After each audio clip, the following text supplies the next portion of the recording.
ODS provision, which are just applicable from 1st July 2022. And on this subject, our very honorable CA Dr. Girish Ahuja ji with us. I welcome you, sir. I also welcome Rajiv Kohli ji, Anand Dua ji, Ashwani Jindal ji from Punjab, Avinash Gupta ji, our former chairman from Northern India Regional Council, Mudit Jain ji, and of course the president of Celtex Bar Association, Advocate Sanjay Sharma ji. First of all, I congratulate the Advocate Sanjay Sharma ji for the record winning on the post of president of Celtex Bar Association. That is a very old association in Delhi. I welcome you, sir, and request kindly address and introduce our Guruji. Over to Sanjay Sharma ji. Hare Krishna to all. Thank you, Rajesh जी. देखिए, परसों गुरु पूर्णिमा है और आज हमारे को ये मौका दिया गया कि हम गुरु जी के दर्शन करें और उनको सुने on a topic which is very recent and hot topic, and everybody is anxious to hear it because his version is going to be the gospel truth. बाकी सब जो है, बाकी सब भी बोलते हैं इसके ऊपर, लेकिन उनका जो कहना है वो from the horse's mouth it has to be. Doctor Girish Ahuja ji को इंट्रोड्यूस करने हैं तो it's like a showing light to the sun. देखिए, he is a law graduate, graduate from Shri Ram College of Commerce, and then he qualified. He got his PhD also from University of Delhi, and then he started his teaching there as a professor in Shri Ram College, the most prestigious college. He had been there as a faculty for more than 45 years, I believe. And besides that, he is the author of 10 major publications, if I am correct. So, because उनकी publication तो आती रहती हैं और वो update होती रहती हैं. 10 major publications के वो रहे हैं, author हैं, and he holds directorship in many other reputed companies, Rishi Soya, etc. Doctor Ahuja ji के बारे में तो यही कह सकते हैं that he is the undisputed guru, tax guru of the country. He is like a walking encyclopedia on income tax. Anybody if ask any question, he is there to answer, whether वो topic पे हो चाहे ना हो. He doesn't have to hold any book and tell us the answers. He is verbatim.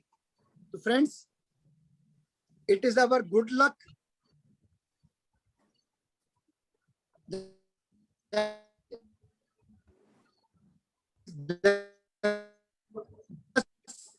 Network issue है उनका. हाँ, networking का थोड़ा गुरु जी आगे से किसी ब्लेसिंग है और तो आपको मेरा शत प्रणाम.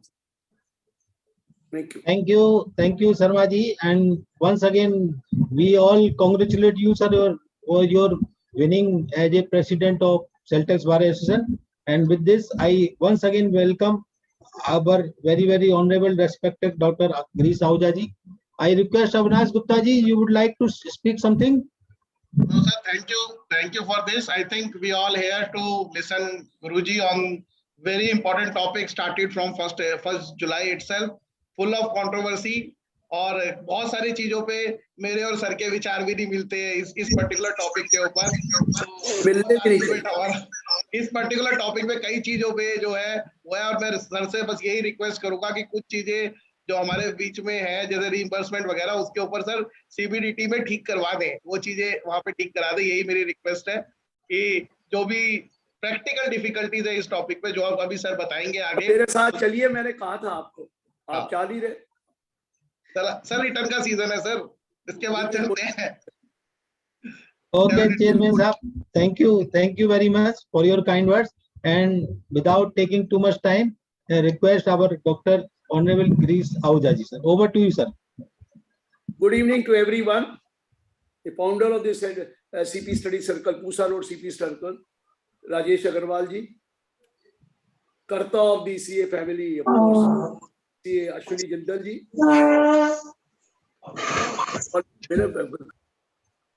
CA Ashwani Jindal ji, Advocate Sanjay Sharma ji, the President of the Sale Tax Bar Association. CA Rajiv Kohli ji, Mudit Kumar Jain ji, Sunil Gamija ji, and above all, of course, the past chairman of the Northern India Regional Council, Avinash Gupta ji, Anand Dua, Anand Dua ji also co-host for today. Ladies and gentlemen, देखिए sir, बात ये है, what I'm going to talk to you is the law. मेरे से मत कहिए कि ये how can this happen? ये तो beyond the limit चले गए. They have what is given in the law. They have crossed that limit also, and whatever guidelines they have given that were not there in the law. ये चीजें जो हैं, ये writ जिसने file करनी है करे. मैं तो लॉ बताऊंगा और आपको बताऊंगा पर्पस क्या था. But there are certain. I'm going to be there are going to be lot of dispute. There are going to be lot of dispute because of this guideline which है. ये मैं पहले बता दूं, गाइडलाइन जो आई है बहुत डिस्प्यूट है. एक और चीज मैं बताना चाहता हूं. Try to understand that point, very important. हमें तक अभी तक ये पता, we knew it that circular is not binding on the SSC, it is binding on the department. Where our notifications are binding both on the department as well as the SSC. This had been the practice, but over 1 or 2 years now they have come out a different concept. They have come out certain guidelines which can be issued with the prior approval of the central government to be issued by the CBDT, and those guidelines have to be placed before the House of the Parliament. और उसमें क्या लिखा है, उस section को पढ़िए. The guidelines are both in 94S also, 94 all also. और लिखा guidelines are binding both on the department as well as the SSC. यहाँ आकर दिख रहा है. नाम तो सर्कुलर है लेकिन वो बाइंडिंग है because that is being placed with the parliament. लेकिन वो भी मुझे मालूम है कि guidelines cannot override the law. Whatever is law, you have to give guidelines for those laws. इसके सुप्रीम कोर्ट की भी जजमेंट है. You cannot, guidelines cannot override it. You cannot go beyond what is given in the law. पर ये थोड़ा बहुत अपना एक प्रोटेक्शन लेकर लॉ से जरा लगता है कि आगे भटक गए हैं. क्यों भटके वो भी मैं बताता हूँ. देखिए, जब ये सेक्शन आया तो मेमोरेंडम था. उस मेमोरेंडम में लिखा था there is section 20 clause IB. 20 IV section है जिसमें लिखा है the value of any benefit और perquisite whether convertible into money or not received during the course of carrying on a business or exercising any profession shall be taxable under the head of profit or gain from business and profession. ये section 28 IB में लिखा हुआ है. Value of benefit और perquisite, इसका मतलब tax तो पहले से ही है, कोई नई चीज नहीं है. टैक्स तो पहले से था. अगर कोई during the course of exercise, अगर एक सीए किसी का काम कर रहा है और काम करके उसका केस जिता देता है और कोई उसको कोई प्रेजेंट कर देता है, एक घड़ी प्रेजेंट कर देता है, या उसको कोई एयर कंडीशनर फ्री दे देता है या लैपटॉप फ्री दे देता है, डॉक्टरों को दिया ही जाता है, तो वो परक्विजिट माना जाता है. ये तो लॉ है. और फॉरन 3 CD में भी देखिए, जब ऑडिट करते हैं तो वहां लिखते हैं कि बताइए कोई ऐसा वैल्यू ऑफ परक्विजिट है जो वे, लेकिन 90% हमें पता नहीं लगता. 90% आपका जो क्लाइंट है या जो आपका बिजनेसमैन है, he doesn't tell you that he has gone to Singapore for a dealer conference थी या क्या थी, और he has got a gold coin, or he has got a TV free, he has got such and such thing free, और laptop free or something free. वो बताते नहीं थे. और क्योंकि we never used to come to know, हम उसको 3 CD में देते भी नहीं थे और वो उसके ऊपर टैक्स भी नहीं देते. और डॉक्टर्स के केस में तो आपने सुना ही है, ये मरवाया तो डॉक्टर्स ने ही शुरू किया, क्योंकि डॉक्टर्स को बहुत ज्यादा आपको पता है बेनिफिट दिए जाते थे. लैपटॉप फ्री दे दिया, उनको फॉरेन विजिट करा दी, उनको कई बेनिफिट दिए जाते थे. फॉर दिस रीजन कि you should prescribe our medicine. जो नई मेडिसिन आती थी डॉक्टरों कहते थे प्रिस्क्राइब करो, डॉक्टरों को कई तरह के बेनिफिट दिए जाते थे. टू कट दैट प्रैक्टिस, तो आपको पता ही था सेक्शन 37 आ गया था कि इंडियन मेडिकल काउंसिल ने भी कह दिया था कि ये बेनिफिट नहीं है, ये अगेंस्ट द एथिक्स है, you will not be allowed. और हमने 37 सेक्शन में हमने इसको एक्सप्लेनेशन में इसको डिसअलाउ कर दिया था, this is illegal, we are not going to allow this expenditure. शुरू कहानी तो वहां से हुई थी कि डॉक्टर्स को बहुत बेनिफिट दिए जाते थे फॉर प्रिस्क्राइबिंग द मेडिसिन, और मेडिसिन में इतने मार्जिन लिए जाते थे, सबको पता है। अभी भी आप जाइए कैंसर की मेडिसिन में अभी भी 60% 70% डिस्काउंट मिलता है, जबकि हॉस्पिटल में वही मेडिसिन पूरे रेट में मिलती है। सो पर्पस ये था कि भाई हमारी मेडिसिन को आप वो करेंगे तो हम आपको इतना बेनिफिट देंगे, और बेनिफिट वाइफ को भी उसके घुमाने ले गए, फैमिली को ले गए घुमाने, और सो मेनी थिंग्स। वो तो खैर हमें तो एक्सपेंस डिसअलाउ कर दिया, लेकिन पॉइंट ये है, क्वेश्चन ये आया, if I am showing that particular amount as an expenditure of my expenditure and I am providing this benefit, I am providing this benefit to a person, so मेरा का खर्चा है, उसको अपनी इनकम भी दिखानी चाहिए, उसको अपनी इनकम भी दिखानी चाहिए। प्रोसेस तो यहाँ से शुरू हुआ था कि भैया if somebody's expense, it should be income of the other person. यहाँ से प्रोसेस शुरू हुआ, but they have gone beyond that. In the case of memorandum, they said there is a 28(4) where it is written value of benefit or purpose, whether converted into money or not, shall be taxable under the business and profession, and it should be taxable. ये तो कहा कि अब इन्होंने कहा देखो इनके भाई एक हथियार मिल गया, and that is monitoring, TDS। हर चीज पे TDS काट लो, क्योंकि जब TDS कटेगा 26AS और एनुअल इंफॉर्मेशन स्टेटमेंट में आपकी सारी डिटेल आई जाएगी, और जब डिटेल आएगा और TDS कटा होगा तो ऑब्वियसली उस आदमी को इनकम दिखानी पड़ेगी। अब वो इनकम है नहीं है, वो तो बाद में वो बियॉन्ड चले गए, but purpose was that 28(4) was treated as mainly an expenditure of the person providing that benefit or purpose, but it was not being shown by the person who is receiving this benefit as income। यहां से concept शुरू हुआ था। सुनील जी, अब इस concept को देने के लिए चार्जिंग सेक्शन तो डालना ही नहीं है, क्योंकि 28(4) तो ऑलरेडी टैक्स कर रहा है। वो तो यह नहीं है कि इसको भी टैक्स करो, जैसे 194(s) में तो टैक्स करना पड़ा स्पेशल रेट से, बट हियर तो it is already taxable, but people were not showing that income. तो ये इन्होंने फिर क्या किया कि TDS का कॉन्सेप्ट ले आए by introducing section 194R, which is effective from 1st of July 2022। अब कईयों को लगा ये 1 अप्रैल से है, मेरे को भी पहले लगा था, क्योंकि इन्होंने डेट नहीं डाली थी, बाद में एडेंडा डालकर, कॉरिजेंडम डालकर इन्होंने एक साथ रिवाइज कर दिया।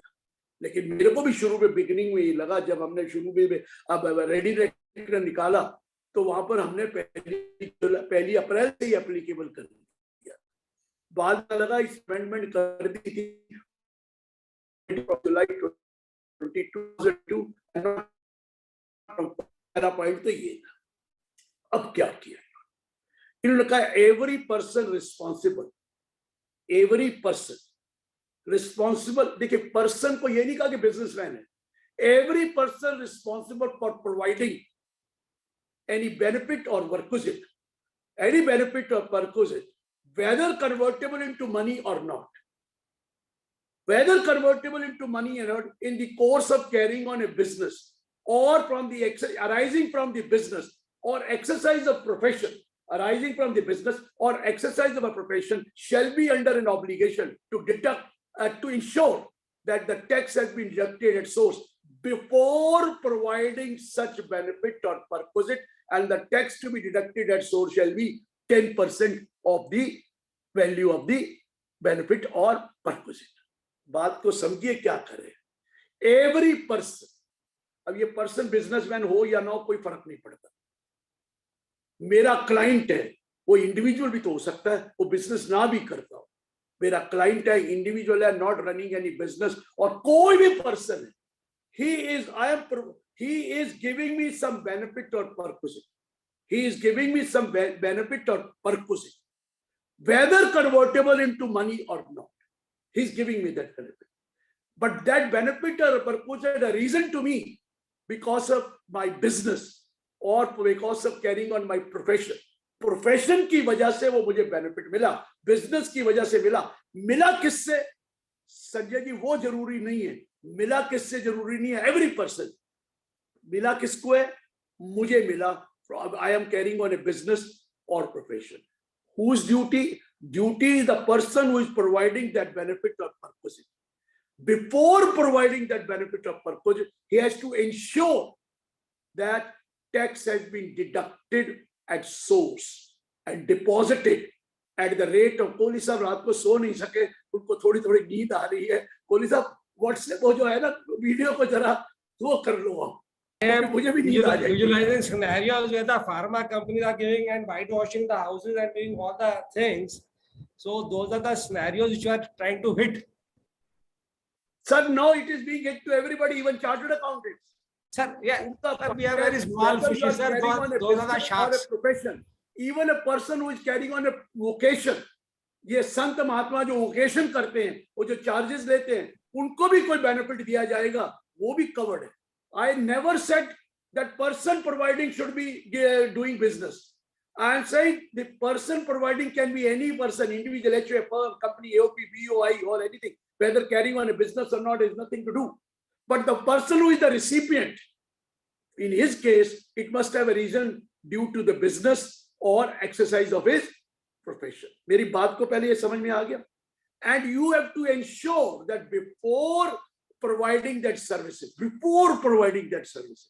that tax has been deducted at source, and kitna? At the rate of 10% of the gross amount. 10% tax का deduct करना, insure करना, ये कर दिया. देखिए क्या था कि वहां पर लिखा था वैल्यू ऑफ बेनिफिट और परक्विजिट सेक्शन 28(4), या वैल्यू वर्ड हटा दिया बस, बाकी वही लिखा है बेनिफिट और परक्विजिट अराइजिंग फ्रॉम बिजनेस और प्रोफेशन. टैक्स 10% कटना है. अब एक प्रोवाइजो डालकर इन्होंने थोड़ा सा स्कोप को बढ़ा दिया. Provided that if the benefit is provided in kind or provided partly in cash and partly in kind, and the amount of cash is not sufficient for the tax to be to see to it the tax is deducted, not sufficient to meet the liability of TDS.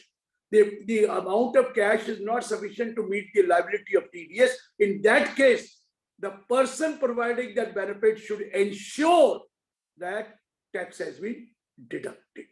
यहां आकर इस proviso ने सारा scope ही बदल दिया. हालांकि वो भी बहुत क्लैरिटी भी नहीं कहता प्रोवाइडेड इन काइंड. ये तो मैं समझ में आ गया राजेश जी, ये तो लॉ भी है प्रोवाइडेड इन काइंड, लेकिन प्रोवाइडेड इन कैश वाला लॉ नहीं है. क्योंकि मुझे याद है एक सुप्रीम कोर्ट की जजमेंट है, महिंद्रा एंड महिंद्रा, एक जजमेंट इन्होंने कोर्ट करी है अपने पर, वो तो जजमेंट ओवर रूल हो चुकी है महिंद्रा एंड महिंद्रा ने. इन्होंने उठाकर क्वेश्चन नंबर 3 में उसको कोर्ट कर दिया.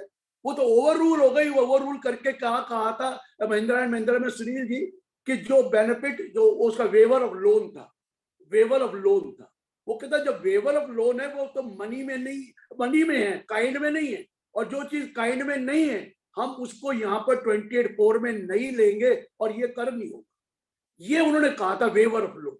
अब इन्होंने क्या कहा, कहता जी नहीं हमने ये कब कहा है कि ओनली काइंड वाला होगा. हमने तो ये भी वर्ड यूज किया पार्टली इन कैश और partly in kind, and part of the cash is not sufficient to meet the liability of TDS. वो कह दिया. और फिर नीचे क्या लिखता है सर्कुलर आपके गाइडलाइंस पे, even it is 100% in cash, वो भी माना जाएगा बेनिफिट और परक्विजिट. यहां पर स्कोप बढ़ा के उन्होंने उसको चूज कर लिया. वो प्रोवाइजो में जो पार्टी बेनिफिट और पार्टी कैश लिखा था उसी का बेनिफिट लेकर उन्होंने इसको भी यूज कर दिया. ये क्लियर हुआ सर कि इन्होंने उसको उसी वजह से बेनिफिट और perquisite whether given in kind और पार्टी इन काइंड और partly in cash, even now 100% in cash, that also has been treated as the benefit perquisite और काइंड.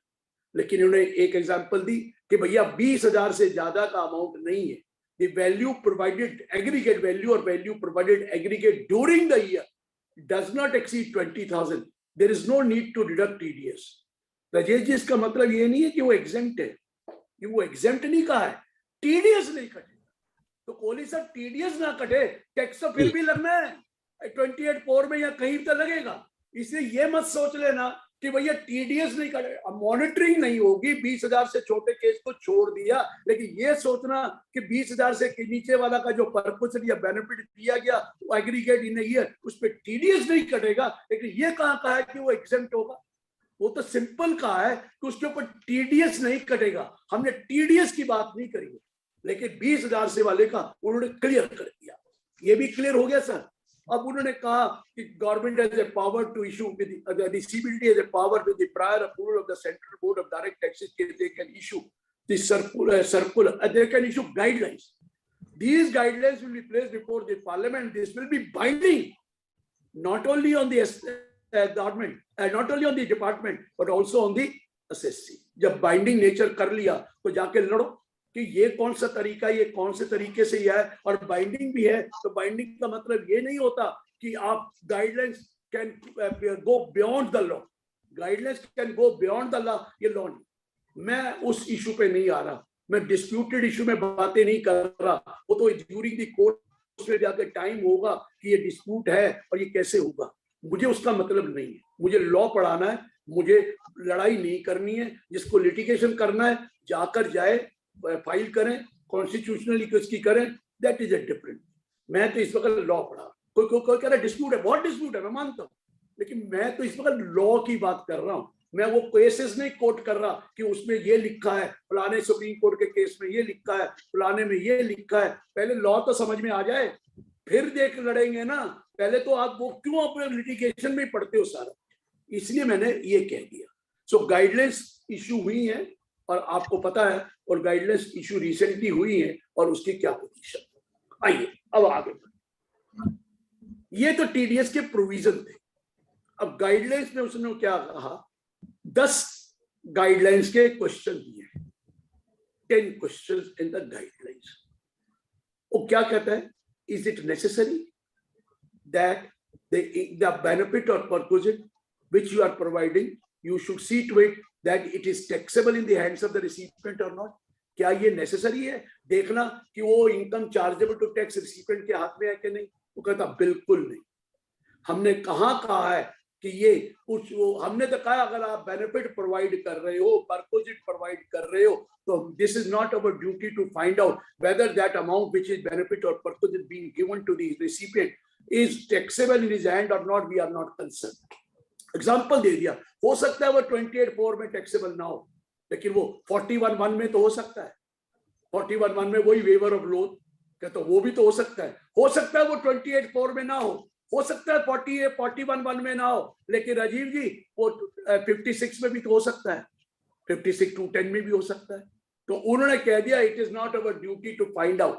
तो फिर उन्होंने क्या आर्गुमेंट किया, नहीं जी ऐसे नहीं। उन्होंने कहा रुको, सेक्शन 195 में जो आप पहला ये पॉइंट है, ये रेजिडेंट के लिए है, सेक्शन 194(a). ये भी ध्यान रखना, बेनिफिट और perquisite provided to a resident. अब कई कोहली साहब ये कहते हैं रेजिडेंट को लगाया तो नॉन रेजिडेंट को लगेगा ही नहीं, ये भी मुखालते में मत रहना। नॉन रेजिडेंट के लिए सेक्शन 195 है, वो तो ऑलरेडी परमानेंट है। उसमें तो सिर्फ एक ही पॉइंट देखना है, that income is chargeable in his hand, और if it is chargeable in his hand 195 तो लगेगा, उसमें तो लिमिट भी कोई नहीं। So 195 ये कोई सोच रहे हैं, सब बार बार यही बोल रहे हैं resident is not applicable to non resident, ये गलत कह रहे हैं। It is applicable to resident under 194(r), it may be applicable to non resident under 195। Clear है सर ये पॉइंट भी? It may be applicable for 95 also, ये सोच के चलना। अब उसने ये कहा कि 195 में लिखा हुआ है income which is chargeable to income tax.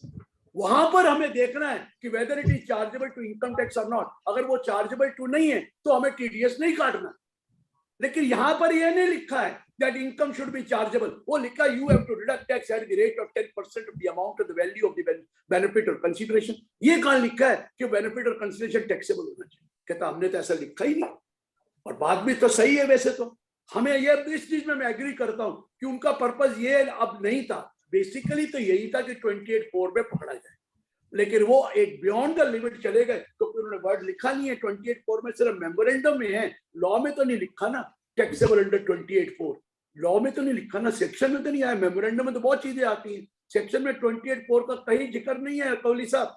जब 28(4) का जिक्र नहीं है तो इनकम टैक्स के प्रोविजन में जहां भी आता हो टैक्सेबल और नॉट टैक्सेबल टीडीएस तो कटेगा। 195 में नहीं है और 194E में भी यही लिखा है कि भैया वो टैक्स, हमने वो नहीं देखना कि टैक्सेबल है कि नहीं है, टीडीएस तो कटेगा पूरे पे। वो 194E स्पोर्ट्स पर्सन का होता है, म्यूजिशियन वगैरह का होता है, वो कहते हैं ट्रीटी वीटी कुछ नहीं देखनी, टैक्स इम्पोर्ट वो तो कटेगा। क्योंकि यहाँ इंटरनेशनल एक्सपर्ट भी बैठा हुआ सुन रहा है, अविनाश गुप्ता एकदम मुझे पकड़ेगा सर ये तो वो हुआ। उनको भी बता दूं 194E में नहीं है और 196D में भी नहीं है, उसको छोड़ दिया, इसलिए क्लियर कर दिया कि भैया we are not concern whether that income is taxable in the hands of the recipient or not. It is your duty that tax, before providing that services, tax has to be deducted at source, and that too at the rate of 10%. ये question number 1 आया। Rajesh ji question number 1 पे किसी को कोई query है पहले वो clear करें, अब 1 by 1 क्वेश्चन में चलेंगे। और उससे पहले 194R की कोई क्वेरी है तो पूछ लीजिए, नहीं तो क्वेश्चन नंबर 2 में जाऊंगा। उसके बाद अभी तक कोई क्वेरी नहीं है सर। समझ में आएगा तो आएगी ना क्वेरी, अभी तो समझ में शुरू हुआ है आना। अभी कोई क्वेश्चन नहीं है सर। क्लियर हुआ। अब सेकंड इशू वही आया, is it necessary that the benefit or purpose it shall be provided must be in kind for 194R? ये क्वेश्चन पूछ रहे हैं, क्या ये नेसेसरी है कि बेनिफिट और पर्पस काइंड होना चाहिए? ये वही महिंद्रा एंड महिंद्रा की जजमेंट को लेकर उन्होंने कहा है कि भैया जरूरी है कि बेनिफिट इन काइंड में हो तो ही टीडीएस काटना है 194R में। तो उन्होंने क्या जवाब दिया? No, it is not necessary, क्योंकि कहता है हमने प्रोविजो में ऑलरेडी डाल दिया है whether the benefit is given in kind or partly in cash or partly in kind, and the cash amount is not sufficient to meet the liability of TDS. In that case also you have to apply. तो उसका benefit लेकर इन्होंने clear कर दिया है, कोई जरूरी नहीं है काइंड में हो, कैश में भी बेनिफिट दिया जाएगा तो भी बेनिफिट या परपोजिट दिया जाएगा, आपको ये प्रोवाइड करना है, टीडीएस क्लियर करना है।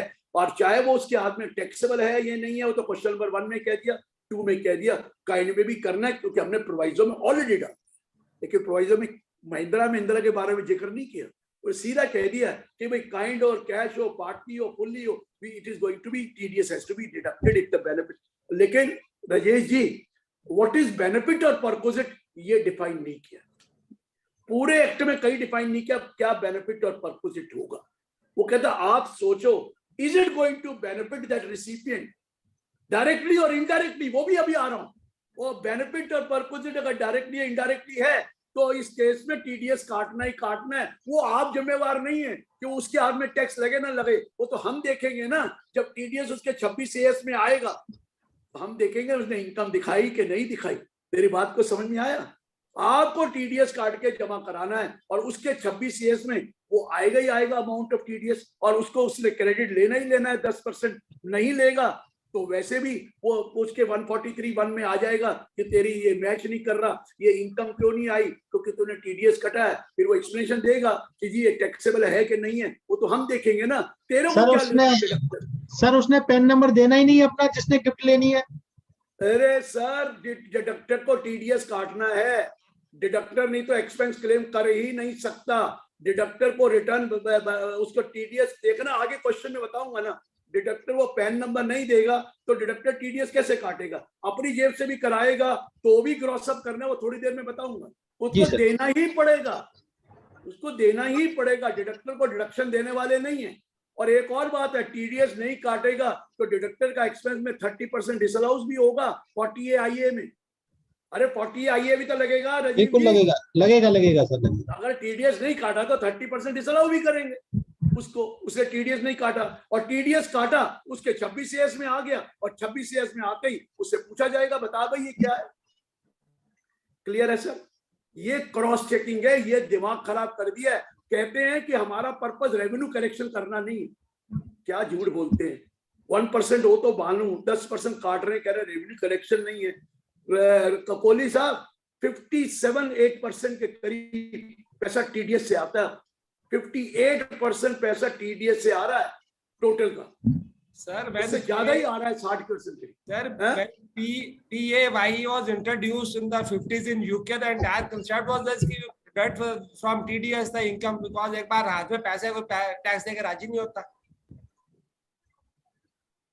डबल एडवांटेज है, टीडीएस में 7 पैसे मिल गए one advantage. Second advantage, monitoring हो गई, इंफॉर्मेशन उनके पास आ गई। अब उनका वो जो आपका वो आ रहा है ना एनुअल इंफॉर्मेशन स्टेटमेंट, बेड़ा गर्क कर रही है। एनुअल इंफॉर्मेशन स्टेटमेंट निकालिए, देखिए ना आपने क्या आज का रिटर्न भरने के लिए शुरू हो गए आप जुलाई की रिटर्न वालों की, कितने कितने पेजों की एनुअल इंफॉर्मेशन स्टेटमेंट है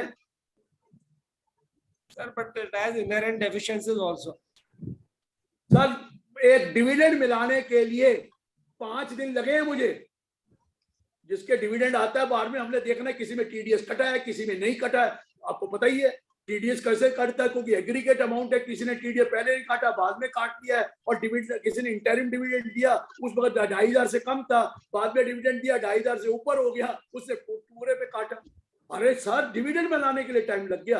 2 रुपए का डिविडेंड तो भी आ जानी है डिटेल, और आपका 10,000 का डिविडेंड तो भी डिटेल आ जानी है। जब बनाने लगते हैं तो एंट्री कैसे करो विदाउट टीडीएस है कि टीडीएस वाला है, वो सारी कैलकुलेशन करनी पड़ती है, साथ में 26 एस रखना पड़ता है, एनुअल इंश्योरेंस स्टेटमेंट देखनी पड़ती है, जहां जहां टीडीएस कटा हुआ है वहां पे एंट्री दूसरे तरीके से करनी पड़ती है, जहां टीडीएस नहीं कटा वहां एंट्री दूसरे तरीके से करनी पड़ती है। कितना काम हो गया है।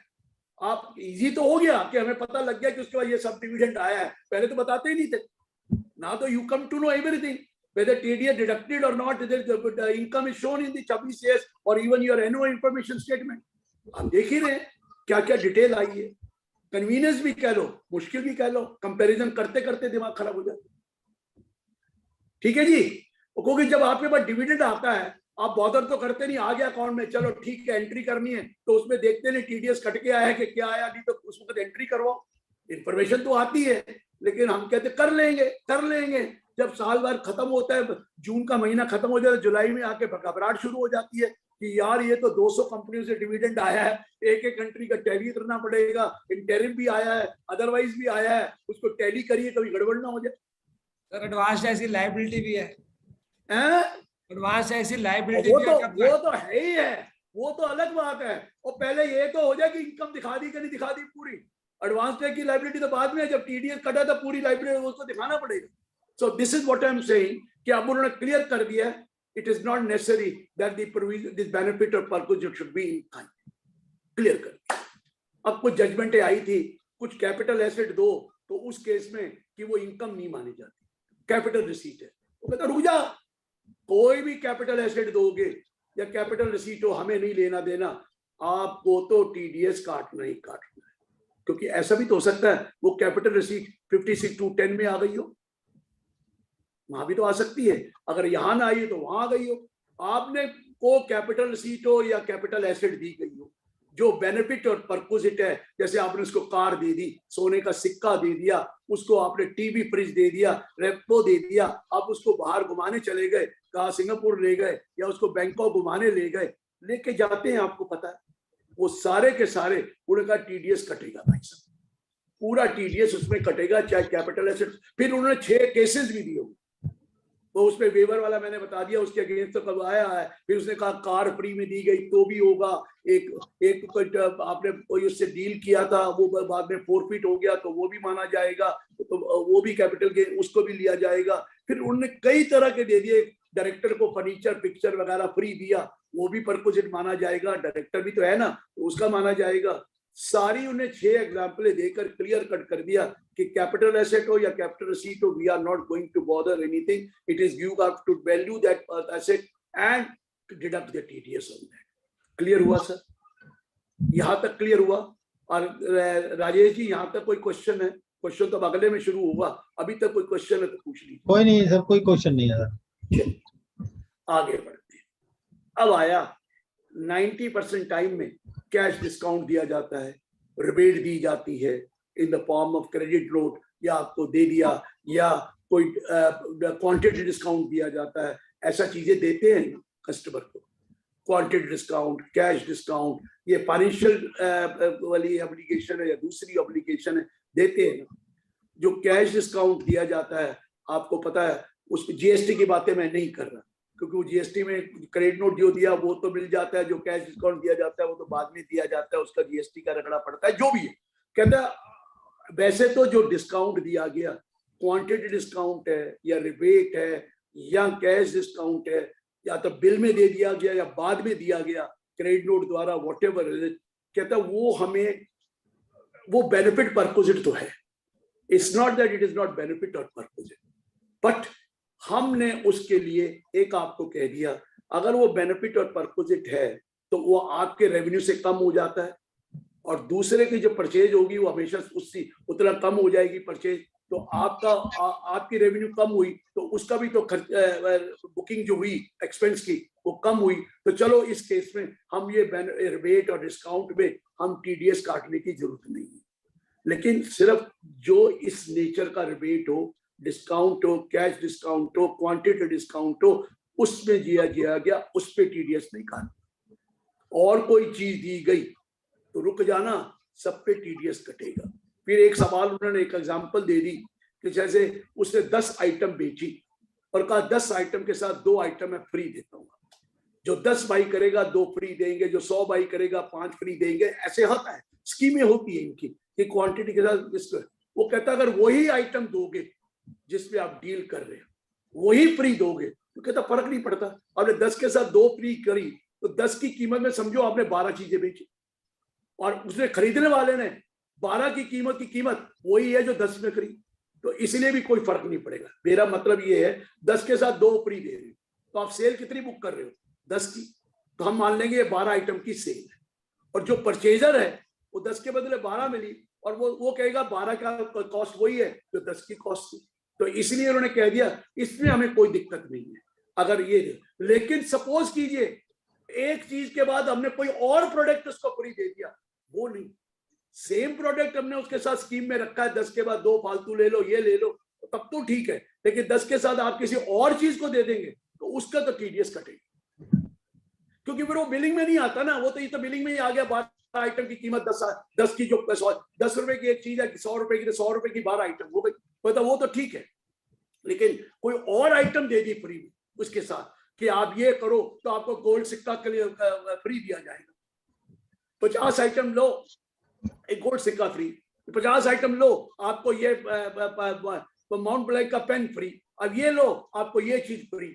वो कहता है ये चीज को बेनिफिट और पर्पस है, ये कॉस्ट में नहीं आ रही, वो बिलिंग की कॉस्ट में नहीं आ रही, इसके लिए तो आपको करना। क्या अगर आपने कोई सिक्का फ्री दिया, कार दी, कोई भी बेनिफिट दिया,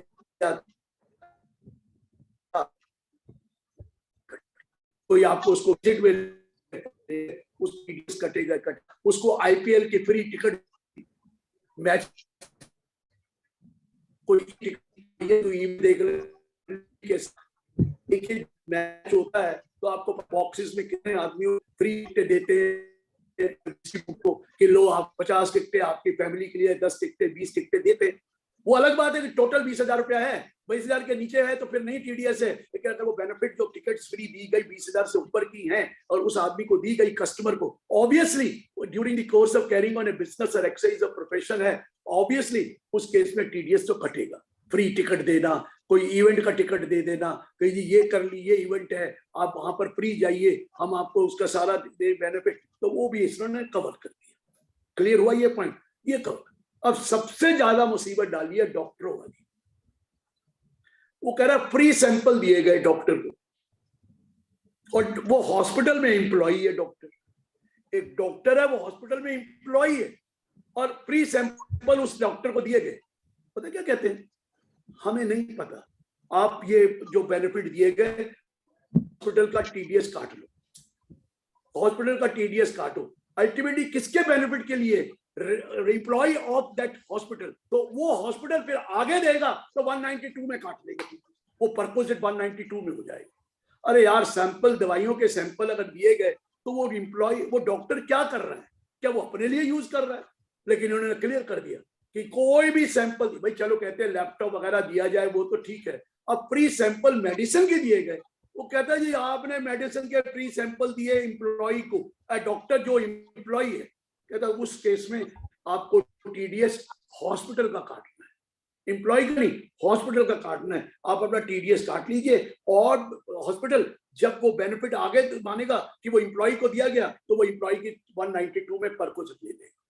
ये नई चीज करती, ये जो डॉक्टरों को, वो कहता है जी सपोज कीजिए हमने वो डॉक्टर जो है कंसल्टेंट है, एम्प्लॉय नहीं, कंसल्टेंट है हॉस्पिटल का, एम्प्लॉय नहीं है, कहता तो भी ऐसे करो, कंसल्टेंट है तो ठीक है, आप 194 आर किसका काटो, किसका टीडीएस काटो, हॉस्पिटल का, और हॉस्पिटल इंटर्न 194 आर उस कंसल्टेंट का काटेंगे, कहता दोनों करेंगे, ये करें। या फिर एक ऑल्टरनेटिव है कि अगर आप एग्रीमेंट कर लो तो डायरेक्टली उस डॉक्टर जो कंसल्टेंट है उसका टीडीएस काट लो, हॉस्पिटल का मत काटो, लेकिन आपको टीडीएस तो देखना ही पड़ेगा, चाहिए फ्री सैंपल।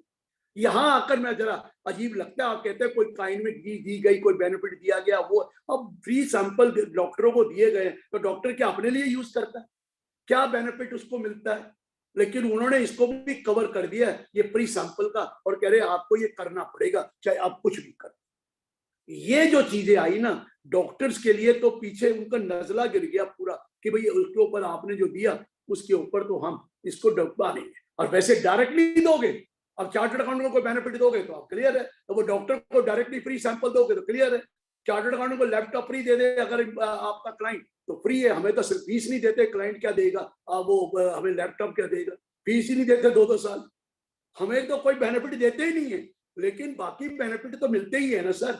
क्या बेनिफिट मिला, कोई उसको ये फलानी चीज फायदा दे दी, ये चीज फ्री दे दी, ये चीज फ्री दे दी, तो सबके सब में टीडीएस तो वो कटेगा। पर डॉक्टरों के लिए कुछ खास ही मेहरबानी हुई है कि उन्होंने पकड़ लिया उनको कि भाई आपका तो टीडीएस कटेगा ही कटेगा, चाहे कुछ कटे।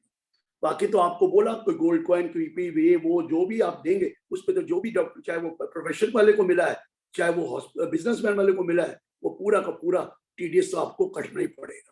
आप बताइए, इसमें कुछ पूछना हो तो बताइए, नहीं तो फिर मैं आगे चलूं। Sir, I wanted to ask a question. First of all, thank you so much for. हाँ जी बोलो। सर सर इसमें जैसे हमारा बैंक ऑडिट में हमें जैसे मिलता है जितने भी परक्यूजिट्स मिलते हैं, जैसे हमें होटल स्टे और बाकी सब चीजें मिलती है हैं ना, अभी आएगा वो रिइंबर्समेंट में आएगा, उस क्वेश्चन को हम लेंगे 6 नंबर क्वेश्चन 7 नंबर में। अभी रुक जाइए, वो रुक जाइए, हम करेंगे वो भी। एक छोटे छोटे सर 8-9 क्वेश्चन आए हैं, मैं पूछ लूं आप कहो तो। हाँ आलोक जी पूछ रहे हैं what is the gross amount on which TDS has to be deducted.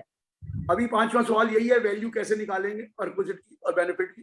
Praveen जी यही है जी, प्रवीण जी पूछ रहे हैं are Diwali gift covered under section 194 R. तो दिवाली गिफ्ट कोई खास बात होती है, वो आपका खर्चा क्लेम करेंगे तो बेनिफिट और परक्विजिट है, वो तो है, लेकिन during the course of carrying on business और प्रोफेशन, वो during the course of carrying on business और प्रोफेशन वो दिया जाएगा। तो दिवाली गिफ्ट हो या कोई हो, अब तो रगड़ा ये पड़ेगा, अरे वो डायरी कैलेंडर ये जो दे रहे हैं क्या ये बेनिफिट और परक्विजिट है? पहला पॉइंट तो यही है, 20,000 से कम होगा तो टीडीएस कटना ही नहीं है।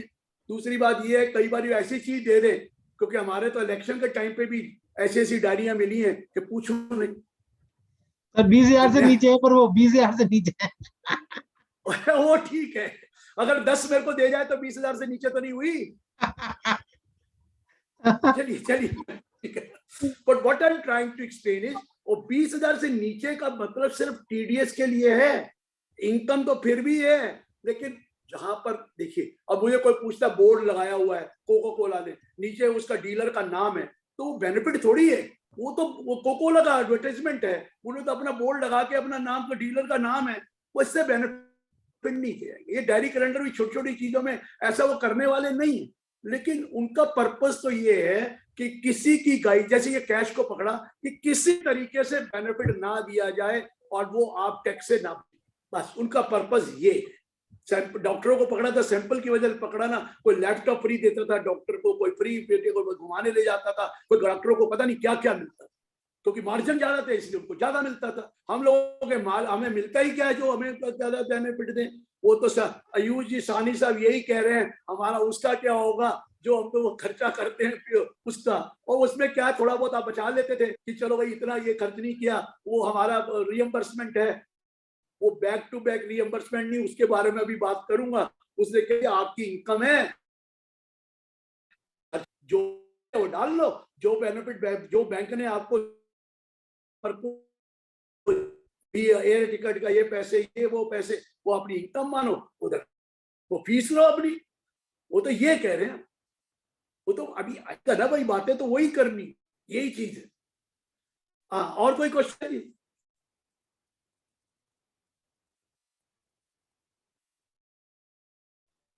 वो रजित बिजी हो गए तो क्वेश्चन कहाँ देखेंगे? रजित जी क्वेश्चन और है कोई? सर क्वेश्चन अभी कोई आए नहीं, आए तो हैं लेकिन सर वो ये रिलेटेड है, मिक्स है क्वेश्चन सर। हेलो बाद में ले लेंगे। सर, क्वेश्चन रिलेटेड है, बाद में ले लेंगे सर। आप आया वैल्यूएशन कैसे है इसका, तो कह रहे क्रॉस है कि क्या है वैल्यूएशन ऑफ दिस,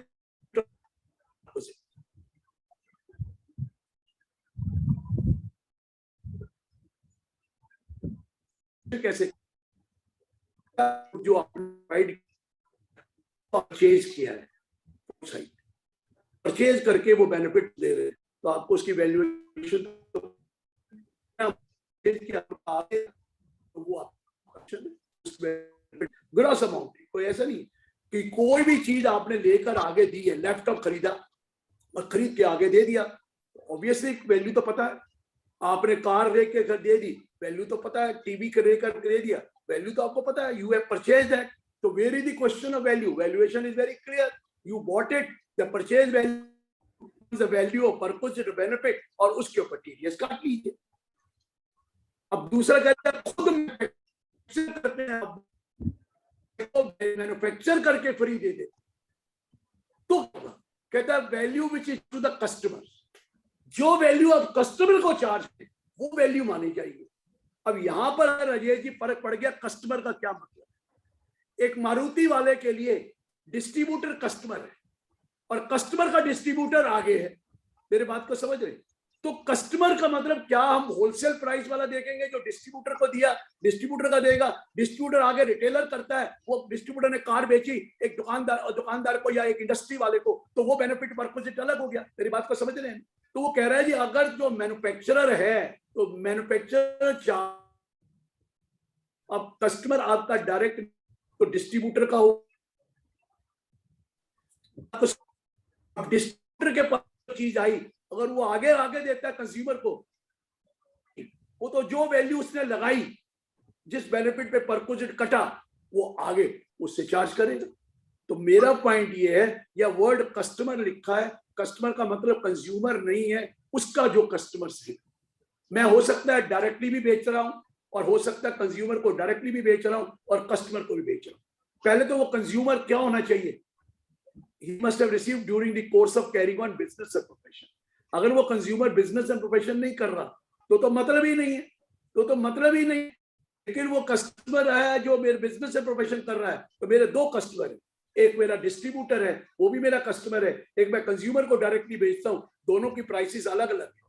तो उस केस में इसकी price charge to the customer, यहाँ पर कुछ रहेगा चार्ज टू द कंज्यूमर, वो पर कुछ होगा, और तो डिस्प्यूट ही है और तो कोई इसके आगे पता लग नहीं सकता। ये वैल्यूएशन बता दिया, लेकिन ये क्लियर कर दिया कि जीएसटी इसमें इंक्लूड नहीं करता, amount of GST not to be included in the valuation of this perquisite और बेनिफिट। ये क्वेश्चन नंबर मैंने आपको 5 करा दिया। ये क्लियर, आगे मैं सारे इकट्ठे ही लूंगा क्योंकि खत्म होने के बाद लूंगा, क्योंकि इसमें जो तो ओवरलैपिंग हो रही है सर। जी सर। हाँ। अब देखिए सोशल मीडिया इन्फ्लुएंस, एक एडवर्टाइजमेंट कराना है तो वो कहते हैं वो प्रोडक्ट दो, जैसे आपने एडवर्टाइजमेंट करना है तो घड़ी दे दी, किसको दे दी? प्रियंका चोपड़ा को घड़ी दे दी, वो घड़ी दिखा रही है और घड़ी दिखा के सोशल वो मीडिया इन्फ्लुएंसर है वो कर रहे हैं, अगर तो वो घड़ी वापस कर दे तो बेनिफिट और पर्पस नहीं है। या कोई भी ऐसी आइटम जो दी गई सोशल मीडिया इन्फ्लुएंसर, वो इन्फ्लुएंसर वाले क्या करते हैं? उसका एडवर्टीजमेंट बनाते हैं, उसकी वीडियो बनाते हैं, उसका जो भी करते हैं यूज करके, अगर तो वो वापस कर देते तो बेनिफिट और पर्पस नहीं है। अगर वो वापस नहीं करता सोशल मीडिया इन्फ्लुएंसर, तो उस केस में वो टैक्स लगेगा, वो बेनिफिट और पर्पस माना जाएगा। ये क्वेश्चन नंबर 6 में लिखा है। वैसे मैंने प्रियंका चोपड़ा को तो जबरदस्ती कह दिया, ये जितने भी मीडिया वाले होते हैं, फिल्में बनाते हैं, डॉक्यूमेंट्री बनाते हैं या आपके लिए प्रोडक्ट के लिए एडवर्टाइजमेंट बनाते हैं, उनको हम वो प्रोडक्ट देते हैं ना, वो प्रोडक्ट देकर उनको कहते हैं इसका बनाइए, तो फिर उसकी सारी वो चीजें निकालते हैं। उसके बाद वो अगर वो प्रोडक्ट वापस कर, क्योंकि वो भी तो बिजनेस कर रहे हैं, जो मीडिया इन्फ्लुएंसर है वो भी तो बिजनेस कर रहा है, हम उसको दे रहे हैं, अगर तो वो वापस कर देते हैं तो कोई दिक्कत नहीं है, अगर वापस नहीं करते तो वो बेनिफिट और पर्पस माना ही जाएगा, चाहे कुछ करें। क्लियर हो गया ये भी? ये आपके सवाल हो गए 6। अब सवाल आया साहनी जी का, जो मेरे से चार्टर्ड अकाउंटेंट का रीइंबर्समेंट का क्या होगा। क्लियर कर दी उन्होंने कि देखिए अगर कोई रीइंबर्समेंट है, बैक टू बैक कभी रीइंबर्समेंट होता नहीं, अगर रीइंबर्समेंट है वो आप अपनी इनकम मानेंगे और जो भी आप खर्चा करेंगे वो अपने प्रॉफिट एंड लॉस में डेबिट करेंगे, कोई भी हो। अब यहां पर आएगा टर्नओवर की बढ़ जाएगा, क्योंकि टर्नओवर बढ़ जाएगा, जीएसटी का भी इशू आ सकता है। और वो अगर आपको कर रहे हैं जीएसटी, आप उसका इनपुट क्रेडिट ले लेंगे तो उसके बाद आपको देंगे, तो जीएसटी तो उन्होंने कहा इंक्लूड करना ही नहीं है। तो मेरा पॉइंट ये है, अब एयर टिकट का कराया आपने, वो गए उसका बोर्डिंग लॉजिंग का पैसे लिए, कोई बोर्डिंग का फिर भी कोई बिल मिल जाएगा, खाने पीने का तो कई बार बिल नहीं मिलता है, तो उसका क्या करेंगे। तो कह रहे जी आपको सारी इनकम माननी है और जो वाउचर आपके पास होंगे, जो बिल आपके पास होंगे वो एक्सपेंस शो कर दीजिए, तो हम कुछ नहीं करेंगे। अब दूसरा का टिकट बुक कराई आपने और फिर रिप्लेसमेंट दिया, वो भी माना। हाँ, टिकट बुक कराई क्लाइंट ने, और सॉरी आपके क्लाइंट ने, और आपने उसका खर्चा, पेमेंट आपने करी, टिकट बुक कराई क्लाइंट ने, पेमेंट आपने करी और उसको रियम्बर्स उसने कर दिया, कहते उससे कोई फर्क नहीं, वो टीडीएस में नहीं आएगा, क्योंकि वो तो एग्जैक्ट अमाउंट होगा ना, उस एग्जैक्ट अमाउंट में उसने अपना खर्चा तो बुक कर लिया, उसने तो रियम्बर्समेंट कर ली, बिल किसके नाम पे है, क्लाइंट के नाम पे, कोई दिक्कत नहीं है, उसमें नहीं आएगा। बाकी कोई भी रियम्बर्समेंट होगा, उन्होंने क्लियर कर दिया, इसको पहले इनकम मानिए और फिर खर्चा क्लेम कर लीजिए, वो अलाउड है, बैक टू बैक नहीं है। हालांकि जजमेंटें बहुत है, reimbursement is not an income और रीइंबर्समेंट में टीडीएस नहीं होगा। यहाँ उन्होंने कह दिया रीइंबर्समेंट में भी टीडीएस तो कलेक्ट करना पड़ेगा, डिडक्ट करना पड़ेगा, तो ये डिडक्ट आपका हो गया। अब एक क्वेश्चन 8 में बहुत कुछ उन्होंने बता दिया कि देखिए आपने डीलर कॉन्फ्रेंस में गए और डीलर कॉन्फ्रेंस करी, उसमें आपने कॉन्फ्रेंस करी, तो क्या ये बिजनेस की कॉन्फ्रेंस मानी जाएगी, बिजनेस एक्सपेंडिचर माना जाएगा, ये बेनिफिट और परक्विजिट जो जिन्होंने कॉन्फ्रेंस अटेंड करी वो बेनिफिट और परक्विजिट नहीं माना जाएगा, तो ये पूछ रहे हैं कि नहीं माना है। वो कहता है देखो जी आपने कॉन्फ्रेंस किस काम के लिए की, आपने बैंकॉक नहीं लेके गए, समझ में आ गया मेरा मतलब क्या है, आपने कॉन्फ्रेंस घुमाने के लिए करी या किस काम के लिए की। हाँ, कोई नया प्रोडक्ट लॉन्च किया है, आपने उसके लिए कॉन्फ्रेंस करी, आपने ये एजुकेट करने के लिए किया कि हमारा प्रोडक्ट दूसरे के प्रोडक्ट से क्यों बेटर है, उसकी ट्रेनिंग के लिए, उसकी एजुकेशन करने के लिए कॉन्फ्रेंस की। आपने कॉन्फ्रेंस की कि देखिए हम आपको ये कॉन्फ्रेंस क्या कर रहे हैं कि आपका अकाउंट्स रिकंसाइल करने हैं, चलो एक ही जगह बैठकर सबको बुला लिया, अकाउंट्स रिकंसाइल करने उन्होंने बता दिया।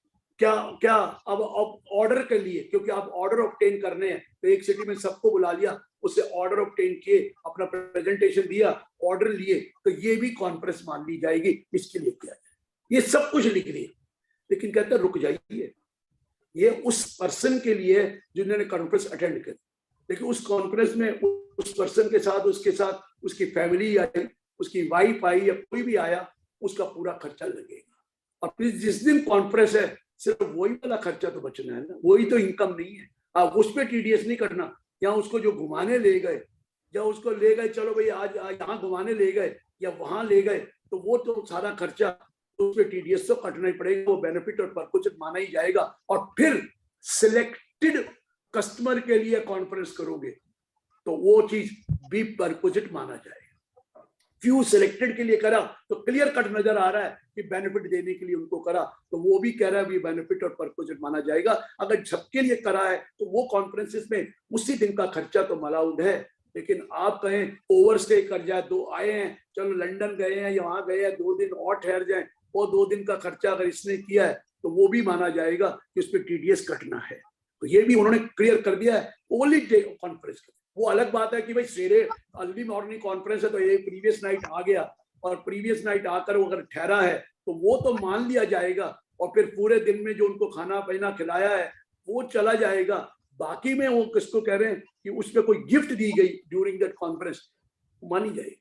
सिर्फ उनको रहकर खिलाया पिलाया, क्योंकि आएगा तो अटेंड करेगा, कॉन्फ्रेंस उनका करेगा, उतना तो अलाउ कर देंगे। ये फैक्ट ऑफ द केस होगा, ये देखना पड़ेगा कि क्या है। वो आपको फैक्ट्स मांगेंगे कि कहाँ कितना किया और किस चीज के लिए कॉन्फ्रेंस की, क्या पर्पस था, किन्होंने अटेंड करी, क्या नहीं था, कहीं घूमने तो नहीं ले गए किसी को, वो सब कुछ करेंगे। क्योंकि आपने बस कर रखी है कॉन्फ्रेंस रही, चलो घुमाने ले जाए, पूरा आप जाके पूरा लंदन देखिए, वो सब चीजों को उन्होंने कवर कर दिया। सर इसका मतलब हमारी सीपी कॉन्फ्रेंस तो एग्जम्प्ट हो ही गई।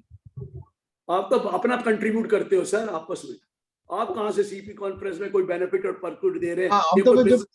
You are not providing for business और exercise of profession. Okay sir, okay sir, you are not providing benefit for the, और वो आप अपना ही पैसा लेकर उनको खिलाते हो, कोई बाहर से नहीं आते पैसे, कोई दे नहीं रहा है। ठीक बात है, ये बात ठीक। हाँ, ये वो वाला नहीं आएगा। ठीक है सर। अब ये अगला आ गया कि भैया देखो कि पैसे जमा कराने हैं, इंश्योर करना है कि टीडीएस डिडक्ट करना है। कैसे इंश्योर करोगे? या तो उसको कहिए तू जमा करा, एडवांस टैक्स का चालान मुझे दे, और उस पर लिख के दे कि ये एडवांस टैक्स में वो अमाउंट इंक्लूडेड है जो बेनिफिट और परपोजिट है, और उसकी डिटेल फिर आपको 26Q में भी डालनी पड़ेगी। 26Q में अब कॉलम दे दिया उन्होंने कि भाई वो अगर जो उसने डिटेल दी है, उसका एडवांस टैक्स का चालान इतना जमा कराया है, उस अंडरटेकिंग को आप लिख के दो कि इतना टीडीएस उसने इस चालान से जमा कराया। या तो ये करो, या उसे को टीडीएस, या आप उसे को मैं जमा कराता हूं तो ग्रॉसिंग अप करो। ये तो ग्रॉसिंग अप करो। अगर आप अपनी जेब से जमा कराएंगे तो जो टीडीएस, जो टैक्स आपने टीडीएस अपनी जेब से जमा कराया है, वो भी तो उसकी परक्विजिट है, बेनिफिट है, परक्विजिट है, उसको भी ग्रॉस अप करो। और ग्रॉस अप करने के बाद ही टीडीएस कटेगा टोटल अमाउंट पे। जैसे 100 रुपया का आपने दिया और उसके ऊपर टीडीएस भी आप दे रहे हैं, तो वो 100 रुपया क्या माना जाएगा? 90 माना जाएगा। तो 100 × 100/90, वो 111 रुपए खर्चा होगा और 11 रुपए टीडीएस कटेगा। मेरी बात को समझ रहे? मैं दोबारा बोल रहा हूँ, 10,000 रुपए का बेनिफिट दिया, मैं 10 क्यों कहूँ, 20,000 से ऊपर है तो चलिए, आपने 1 लाख का बेनिफिट दिया और टीडीएस क्या मैं जमा कराऊंगा, तो 1 लाख को 90% माना जाएगा कि 10% कट के 1 लाख दिया। तो 1 लाख × 100 डिवाइड बाई 90, तो ग्रॉस अमाउंट होगा 1,11,111 रुपए और टीडीएस होगा 11,111 रुपए। मैं जगजीत सिंह जी ठीक कह रहा हूं जग सर? ये ग्रॉसिंग अप होगा और इस ग्रॉसिंग अप के बाद आपको मिलेगा, तो ये उसकी इनकम मानी जाएगी 1,11,111 रुपए और टीडीएस का उसको 11,111 रुपए हम उसको क्रेडिट दे दें। तो ये 2 तरीके हैं टू इंश्योर, ये तो करना पड़ेगा। और लास्ट तो बड़ा सिंपल है, क्योंकि ये जुलाई से आया, ये ट्रांजिशनल प्रोविजन है, पहली बार आया, तो अप्रैल टू जून में तो टीडीएस काटना नहीं था। तो वो अगर वो अप्रैल टू जून में 20,000 से ज्यादा भी हो चुका है तो भी टीडीएस नहीं काटना।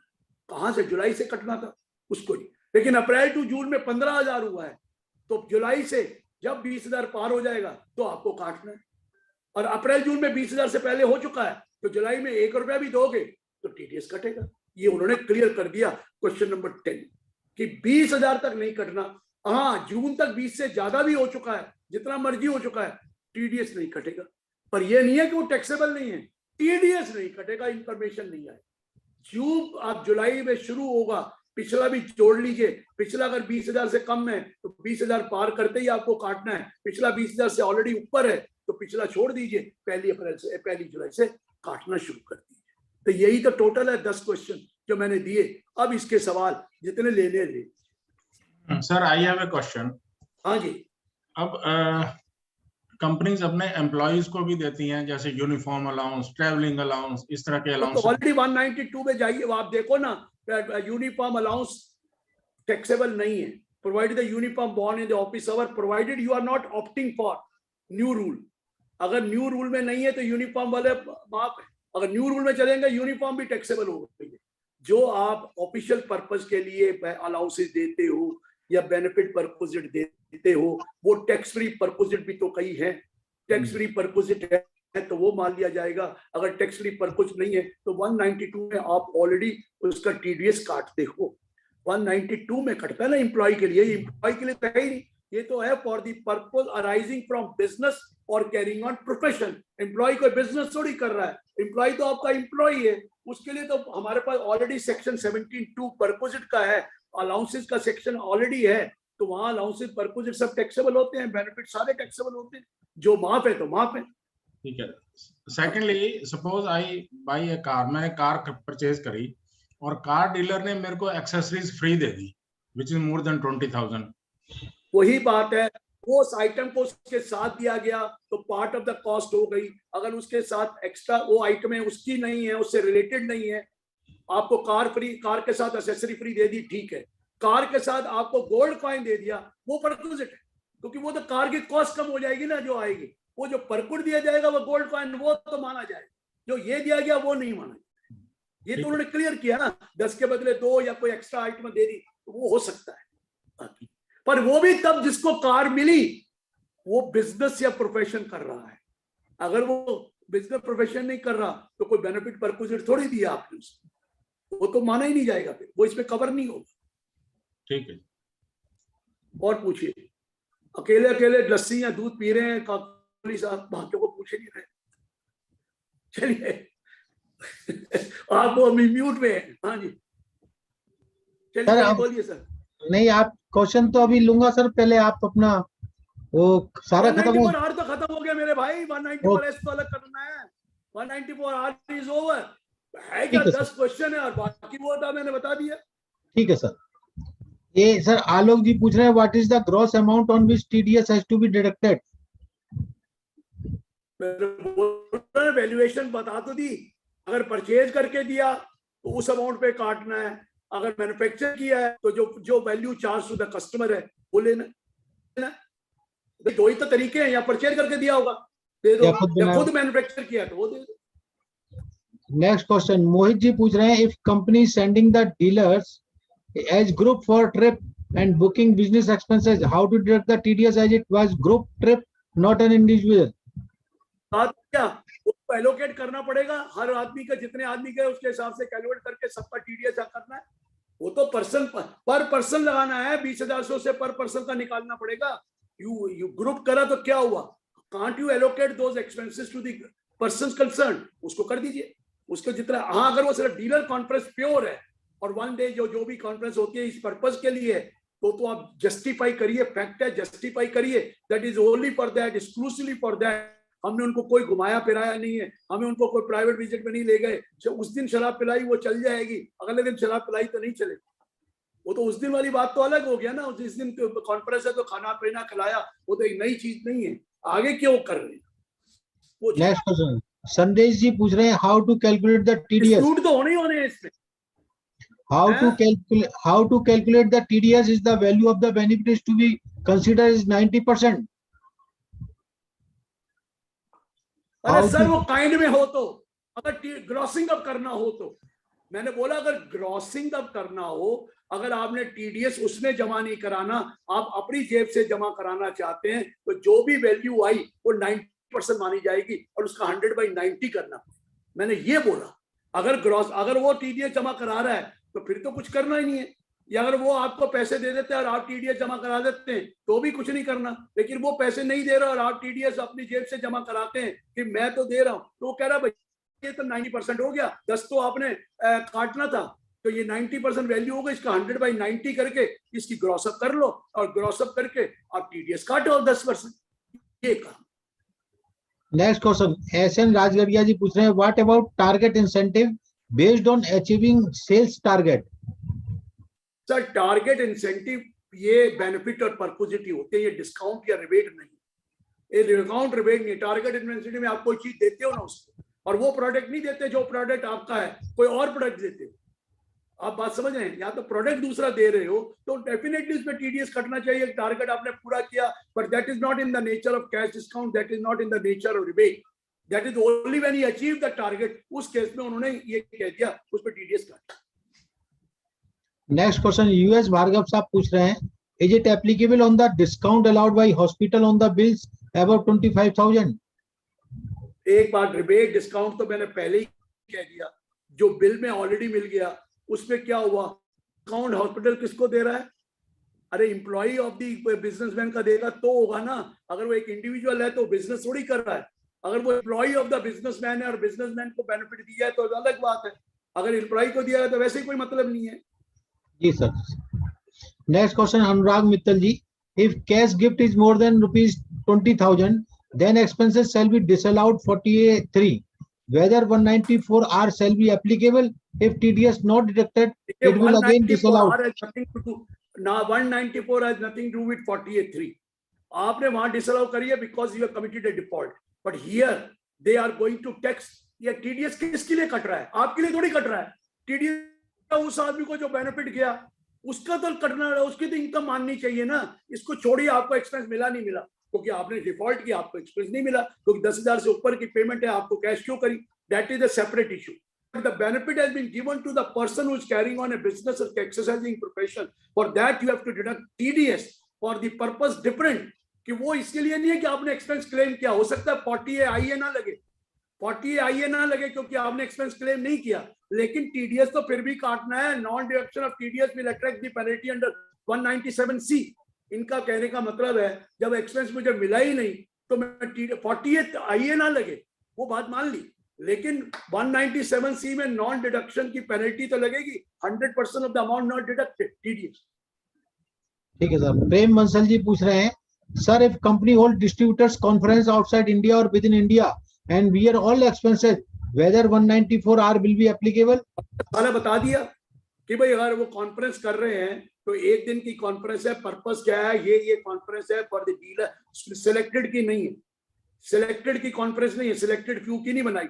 आपने बनाया कि देखिए हम एक प्रोडक्ट लॉन्च कर रहे हैं, जो भी आना चाहे हम उनको ले जाएंगे, वहां प्रोडक्ट लॉन्च कर रहे हैं उसके लिए करा. आपने सिर्फ सिलेक्टेड 10-15 के लिए करा तो क्लियर कट है, उनको बेनिफिट परपोजिट दे रहे हैं, बाकी क्यों नहीं दे रहे.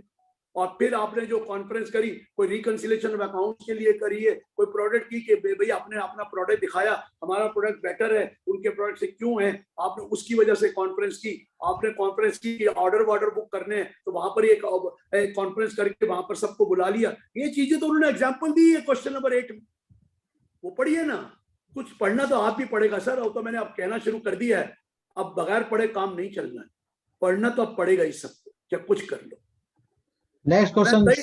कई जगह पर जाता हूँ, वहां उन्होंने कहता है ये सब पता है हमें, हम तो डिस्कशन करेंगे लिटिगेशन पर. हम ये क्या डिस्कशन, हमें पता है ये लॉ बन गया, लेकिन हमारे लॉ ही नहीं पता लोगों को. पहले लॉ समझाना पड़ता है हमें. जनरल जो हमारे प्रैक्टिशनर हैं वो पढ़ते ही नहीं, कहते हैं पढ़ लेंगे, कुछ कॉन्फ्रेंस अटेंड करके सुन लेंगे वहां पर. वो इंतजार करते रहते हैं, खुद तो पढ़ना ही नहीं चाहते. सर्कुलर नंबर ही नहीं देखा होगा उन्होंने कि सर्कुलर एक आया. तो इसलिए मैं कह रहा हूँ अब मेहनत करनी पड़ेगी सर, बहुत मुश्किल है, उसके बगैर गुजारा नहीं है. आपको 10 के 10 क्वेश्चन पढ़ने पड़ेंगे, और पढ़ने के बाद फिर डिस्कशन करो ना तो डिफरेंट व्यू आता है. जब पढ़ाई नहीं है तो जो मैं पढ़ाता हूँ वो मान लेते हो तो ठीक है. चलिए आगे बोलो sir. Next question, C Anurag Mittal ji. The demo mobile more than 20,000 rupees provided by a mobile company to the employee or dealer or distributor, whether 194R shall be applicable. वो अपना खर्चा क्लेम करेगा. आप इनकम रहा हो डेमो वाला तो वो अपना खर्चा क्लेम करेगा. वो तो यही होगा, वो अपना खर्चा क्लेम करेगा, इसको इनकम मानकर उसका खर्चा क्लेम कर लेगा. डेमो का जो भी मोबाइल है उसकी डेप्रिसिएशन क्लेम कर ले, जो भी करे. ये तो उसका एसेट है ना, उसको मिली, और उसके वो खर्चा उसका जो है अपना डेप्रिसिएशन क्लेम करे, जो करे, और इधर इनकम माने. एसेट तो है ना, कैपिटल एसेट तो है.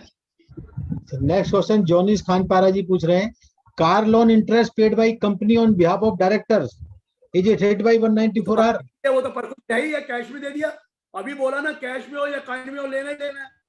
Director if director is employ तो 192 में आ जाएगा, तो 194R.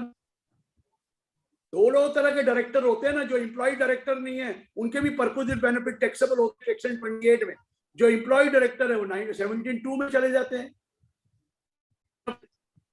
Next question, Rakesh Kumar Goyal ji पूछ रहे हैं, if anyone gives another product free produced by him is that liable to tax.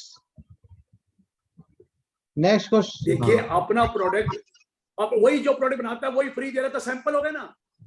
अपना प्रोडक्ट आप दे रहा है तो सैंपल की तरह दे रहा है. सैंपल हो रहा है तो बता ही दिया कि वो उसको कंपनी को दे रहा है तो भी, और वो उसके एम्प्लॉय को दे रहा है तो भी, और उसको दे रहा है उसको, तो सबको देना है. फ्री सैंपल में भी तो कर दिया उन्होंने. नेक्स्ट क्वेश्चन, प्रदीप बत्रा जी. वो पता क्या सोचते हैं डॉक्टर, वो फ्री सैंपल जो देते हैं ना, तो अपनी जब फीस चार्ज करते हैं तो फ्री दवाई दे देते हैं, उसी में फीस में इंक्लूड कर देते हैं. वो ये सोच रहे हैं। हाँ। क्योंकि डॉक्टर वो यूज कर रहा है, सैंपल आए डॉक्टर किसी को देगा, वो उसने अगर उसने 40 अगर उसने उसको दे दी कहते हैं पत्ते उसको दे दिए 40, पेशेंट को 40 वो बांटेगा कैसे? फ्री तो बांटता नहीं है वो, किसी ना किसी तरीके से डायरेक्टली और इनडायरेक्टली चार्ज तो कर ही लेगा ना डॉक्टर। तो इसलिए कहते हैं हमें नहीं पता आप फ्री दे रहे हैं क्या दे रहे हैं, पहले इनकम मानो, खर्चा क्लेम कर लो। Next question, Pradeep Batraji, whether write-off of advance given for supply of goods will fall under the definition of benefit? उस पे लिखा है वैसे भी राइट ऑफ द डिस्काउंट अगर रेवेन्यू लॉस है तो बिजनेस लॉस माना जाता है इस किताबों में। लेकिन वो कह रहा बेनिफिट तो दिया, जो बेनिफिट है उसकी इनकम होनी चाहिए कि नहीं होनी चाहिए, आप खुद ही सोचिए। उसकी इनकम होनी चाहिए, आपको खर्चा अलाउ करेंगे तो उसकी इनकम तो होनी चाहिए। तो कह रहा हमने तो अब 28(4) कहा नहीं है, हम तो आपको कह रहे हैं कि जो भी बेनिफिट और परक्विजिट दिया वो उसके ऊपर टीडीएस काटिए, बाकी rest leave it to us whether that is taxable in his hand और not, you are not concern with that. वही तो कह रहा है सेक्शन क्वेश्चन नंबर 1 में, you don't have to bother whether it is taxable in his hand और not, you have to TDS. ये benefit दिया, अभी तक बेड कम पड़ी हुई है कि बेड डेट क्या माना जाएगा। Sir, in case of bad debts written off, वही तो अभी तक बोला मैंने। तो सर उसमें सर तो वो पैसे अगर बैड डेट मैंने डेबिट किया तो उसको इनकम भी तो होनी चाहिए। सर तो उसमें तो पैसे नहीं आ रहे, टीडीएस अपनी जेब से और जमा करें। वो सर टीडीएस जमा नहीं करना, टीडीएस तो उससे लेना है, नहीं तो उसको कहना दिखा शो कर जमा करा, वो तो वही तो रखना आएगा। यही तो पैसे नहीं आ रहे, ये तो आप सोच रहे हैं आ रहे नहीं आ रहे, कईयों को तो अब मैं आगे कुछ बोलूंगा नहीं तो अच्छा है, लेकिन कई चीजें जेन्युइन भी माना जाएगा और कई इनजेन्युइन एक्टिविटी ना करें, इसलिए उन्होंने डाल दिया। अभी तो मैं जा रहा हूं, मैंने अविनाश को यही तो कहा ये बेड डेट वगैरह के इशू तो हम लाएंगे। अरे यार एक तो पैसे नहीं आ रहे, अरे वो आप कह रहे हैं इसके ऊपर टीडीएस काटो ये करो, वो कहता है मैं पैसे नहीं दूंगा, तो टीडीएस के पैसे कहां से दे देगा? जी सर ये तो प्रैक्टिकल प्रॉब्लम है सर। नेक्स्ट क्वेश्चन, अपनी जेब से जमा कराऊंगा तो मारा गया।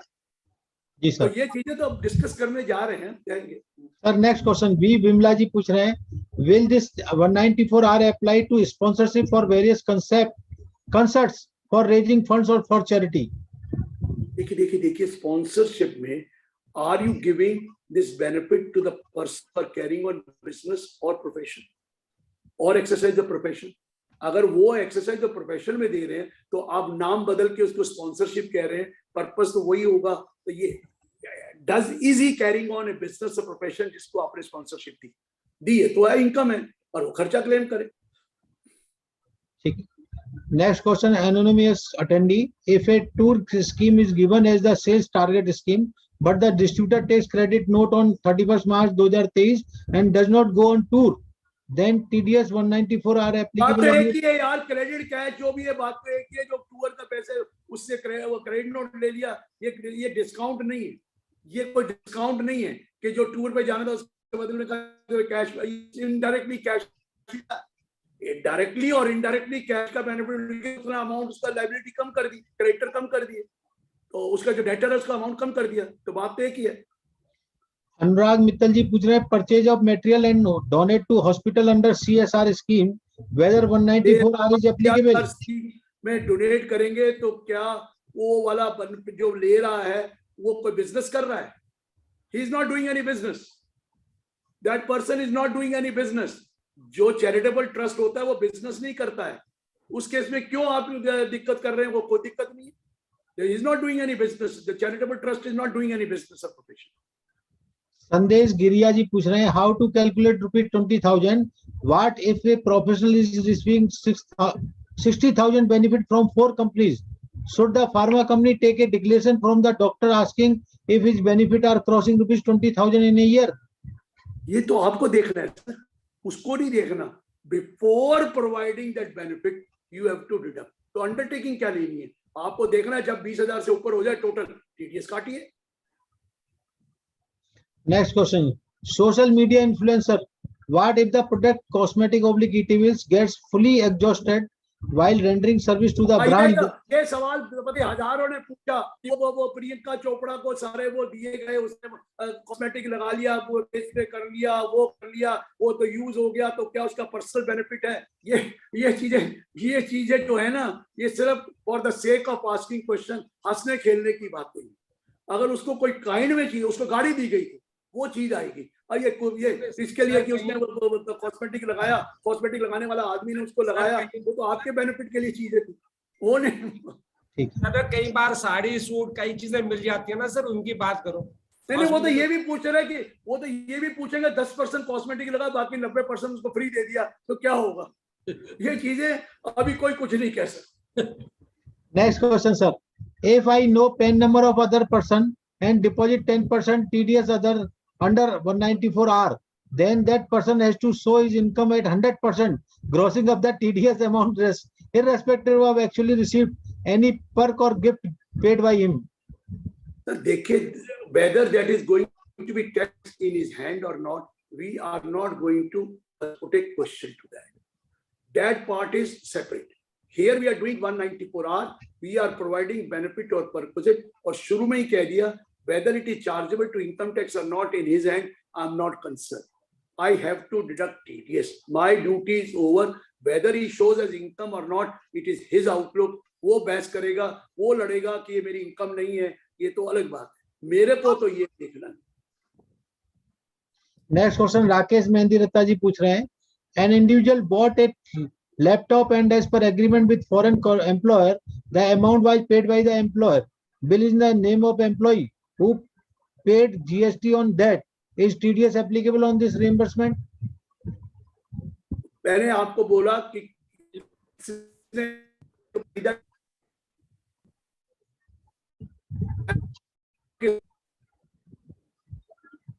नहीं, मेरे को क्वेश्चन पूरा रिपीट। सर आपके सर वो थोड़ा नेटवर्क की प्रॉब्लम आ रही है, वॉइस इशू है। मैं दोबारा क्वेश्चन पढ़ देता हूँ। पढ़ दो। राकेश मेहंदी रत्ता जी पूछ रहे हैं, an individual bought a laptop and as per agreement with foreign employer the amount was paid by the employer, bill is in the name of employ. Employ में लैपटॉप फ्री होता है, वो परक्विजिट नहीं माना जाता। एम्प्लॉय में laptop या computer जो दिया जाता है वो वैसे ही परक्विजिट नहीं है, ऑलरेडी माफ कर रखा है अंदर उसमें, लैपटॉप कंप्यूटर में। तो वो तो एम्प्लॉयर रिलेशनशिप है, बिजनेस का रिलेशनशिप थोड़ी है, उसमें तो ऑलरेडी माफ कर रखा है। उसमें तो कंप्यूटर इवन घर पे यूज करे तो भी माफ कर रखा है, सर नेक्स्ट यूज करे तो भी माफ कर रखा है। नेक्स्ट क्वेश्चन प्रवीण जी पूछ रहे हैं, if amount of perquisite is 25,000 then TDS will be deducted on 25,000 और 5,000। सर ऐसा है, उन्होंने जो एग्जांपल दी है, जो 10वां नंबर क्वेश्चन दिया है, उन्होंने यही कहा है कि जब 20,000 से ऊपर हो तो 5,000 काट। तो उस तरीके से वो उसी लाइन पे चल रहे हैं, तो आपको 5,000 में कटेगा, तो वो पर मेरे हिसाब से पूछो तो पूरे 25 पे कटना चाहिए। वो तो उन्होंने एग्रीगेट करा कि भाई पिछला जो जून से पहले का है उसका क्या करना है, लेकिन मेरे हिसाब से अगर आफ्टर 1 जुलाई है तो you should deduct on the total amount. Next question Akshat Gupta ji पूछ रहे हैं, reimbursement given by company to employ expended by employ on behalf of company. Employer को बीच में क्यों ला रहे हो? यहाँ एम्प्लॉय वाली बात सैलरी में जाके बात करें, यहाँ उसका कोई लेना देना नहीं है। यहाँ पर तो वो रिलेशनशिप वो है प्रिंसिपल टू प्रिंसिपल, वो पर्सन दे रहा है और लेने वाला बिजनेस कर रहा है या प्रोफेशन कर। ठीक सर ये कह रहे हैं, यहाँ पर राजीव गुप्ता जी पूछ रहे हैं, sir if PAN number is not available then. ये तो लॉ है, ये राजीव गुप्ता जी को पूछिए कि हर बार तो ये जो बिजनेसमैन का पैन नंबर नहीं होगा जिससे डील कर रहे हैं, ये क्या बातें कर रही है? बिजनेसमैन से डील कर रहे हैं, उनका माल बेच रहे हैं, खरीद रहे हैं, जीएसटी नंबर, जीएसटी का बिल बनाया होगा तो भी पैन लिया होगा। ये बातें मत करो सर, ये चीजें जो है ना, ये अपने आप को घुमाने वाली हैं कि तरीका ढूंढो कि छोटे पतली गली से निकल जाए। ये पतली गली वाला रास्ता नहीं है सर, ये करना ही पड़ेगा कि पैन नहीं है, ऐसा कैसे? नेक्स्ट क्वेश्चन हरमनजीत जी पूछ रहे हैं, reimbursement of tax oblique TDS और advance tax, does this also fall under section 194? किसका रिइंबर्समेंट ऑफ टैक्स यार, किसका? वो जिसका बिजनेसमैन का है, वो तो बिजनेस अंकल मैंने पहले ही ले लिया उसको कि अगर जी ग्रॉसिंग अप करेंगे तो। नेक्स्ट क्वेश्चन सुखदेव मदनानी जी पूछ रहे हैं, good evening sir, please guide on this unrelated question. Form 110B was filed within due date, but due to miscommunication among CA's staff only, the audit report was accepted 5 days late. That is after the due date. The ITR 2 was filed within due date. Now notice received disallowing the entire application of income. 119 में जाकर condonation कराने की कोशिश कीजिए, बस, और कोई तरीका नहीं. You have to go for condonation, otherwise तो नहीं मिलेगा. एग्जेम्पशन भी नहीं मिलेगी. अगले सालों से कर दिया, अब तो लॉ चेंज हो गया ना कि अगर रिटर्न लेट भी फाइल करेंगे तो रेवेन्यू एक्सपेंडिचर मिल जाएगा, कैपिटल एक्सपेंडिचर नहीं मिलेगा. और वो भी 4 कंडीशन डाल रखी हैं कि वो जो एक्सपेंडिचर उससे ना किया हो, कॉर्पस से ना किया हो, लोन लेके ना किया हो, डेप्रिसिएशन नहीं मिलेगी, और दूसरे किसी को ट्रस्ट को डोनेशन ना दिया हो. तो अब लॉ आ गया है अगले साल से 23-24 से 22-23 प्रीवियस ईयर कि हम आपको एक्चुअल एक्सपेंडिचर रेवेन्यू अलाउ कर दे. ये अब चेंज आया है, पहले नहीं था ये. Next question Arvind Kumar Goswami ji, sir please give clarity on reimbursement of out of pocket expenses to consultant. एक ही बात है, बता तो दिया, और आप क्वेश्चन भी पढ़ लीजिए, उसमें 7 नंबर उसमें क्लियर कर दिया. कंसल्टेंट ने पैसे खर्चे करे, उसके ब्याह पे ट्रेवल किया, कंसल्टेंट ने रिएम्बर्समेंट मांगा, वो कंसल्टेंट की इनकम है और वो बाद में अपना खर्चा क्लेम करे कंसल्टेंट का. अगर बिल उसके नाम बनाया क्लाइंट के नाम पे, जिसने दिया बिल क्लाइंट अपने नाम लेता है, पेमेंट आप कर देते हैं और फिर आपको रिएम्बर्समेंट होता है, तो उस केस में छोड़ रखा है, बाकी किसी चीज में नहीं छोड़. वो क्लियर किया हुआ है, क्वेश्चन में एग्जांपल दे रखी है. तो क्वेश्चन नंबर 7 में. नेक्स्ट क्वेश्चन राजेश गर्ग जी पूछ रहे हैं, when free boxes offered by the pharma companies to some different medicine which is not actually billed. कोई एक ही बात हो गई यार, सैंपल किसी भी चीज के दे रहे हो ना आप, उनको सैंपल अपनी दवाइयों को ही दे रहे हो ना, अपनी आइटम के सिर्फ सैंपल दे रहे हो. तो लॉ बता दिया आपको मैंने, क्वेश्चन नंबर 4 में यही तो लिखा है. नेक्स्ट क्वेश्चन वरुण जी पूछ रहे हैं, as tax auditor how discharge his duty. वो तो ड्यूटी पूरी डिस्चार्ज करनी पड़ेगी, फांसी तो हमें ही लगनी है. पहले भी 28(4) होता था, हमें नॉलेज नहीं होती थी, हम कह देते थे पता नहीं है. अब तो टीडीएस का प्रोविजन है, आपको देखना पड़ेगा कि टीडीएस अगर कोई बेनिफिट ऐसा दिया है तो आपको पता करना है. बाकी चीजों का टीडीएस नहीं देखते आप, इसका भी देखना पड़ेगा. नेक्स्ट क्वेश्चन अमित जी पूछ रहे हैं, what will happen to gift given to government official as a customary during Diwali and value. वहां पर लिखा गवर्नमेंट को अगर दिया जाए, ऑफिशियल नहीं लिखा. गवर्नमेंट अगर कोई बेनिफिट पर कुछ दिया जाएगा तो उसमें नहीं है, वो भी बेवकूफ वाला लिखा है. 196 में पहले लिखा है कि गवर्नमेंट का टीडीएस किसी भी चीज पे नहीं कटता. बेकार की बातें करते हैं, वो तो बेकार की चीज है. गवर्नमेंट ऑफिशियल की बातें समझ रहे हो ना, इंटेंशन क्या है इनकी इंटेंशन समझ रहे हो ना. वो वाली बातें मत करो, वो बिजनेस से नहीं आ रही कनेक्टेड, वो बिजनेस से कनेक्टेड नहीं है. Next question Rohan Gupta ji, 194R is applicable only to person on whom tax audit is applicable. Is it correct? ऐसा नहीं है, ऐसा कहाँ लिखा है? वो तो उसमें है 194S में, वो 194S का है, यहाँ तो ऐसा नहीं लिखा. आर में तो नहीं है, आर में तो इवन सर वो 1 करोड़ वाली लिमिट से नीचे वाले के ऊपर वो लिखा हुआ बस.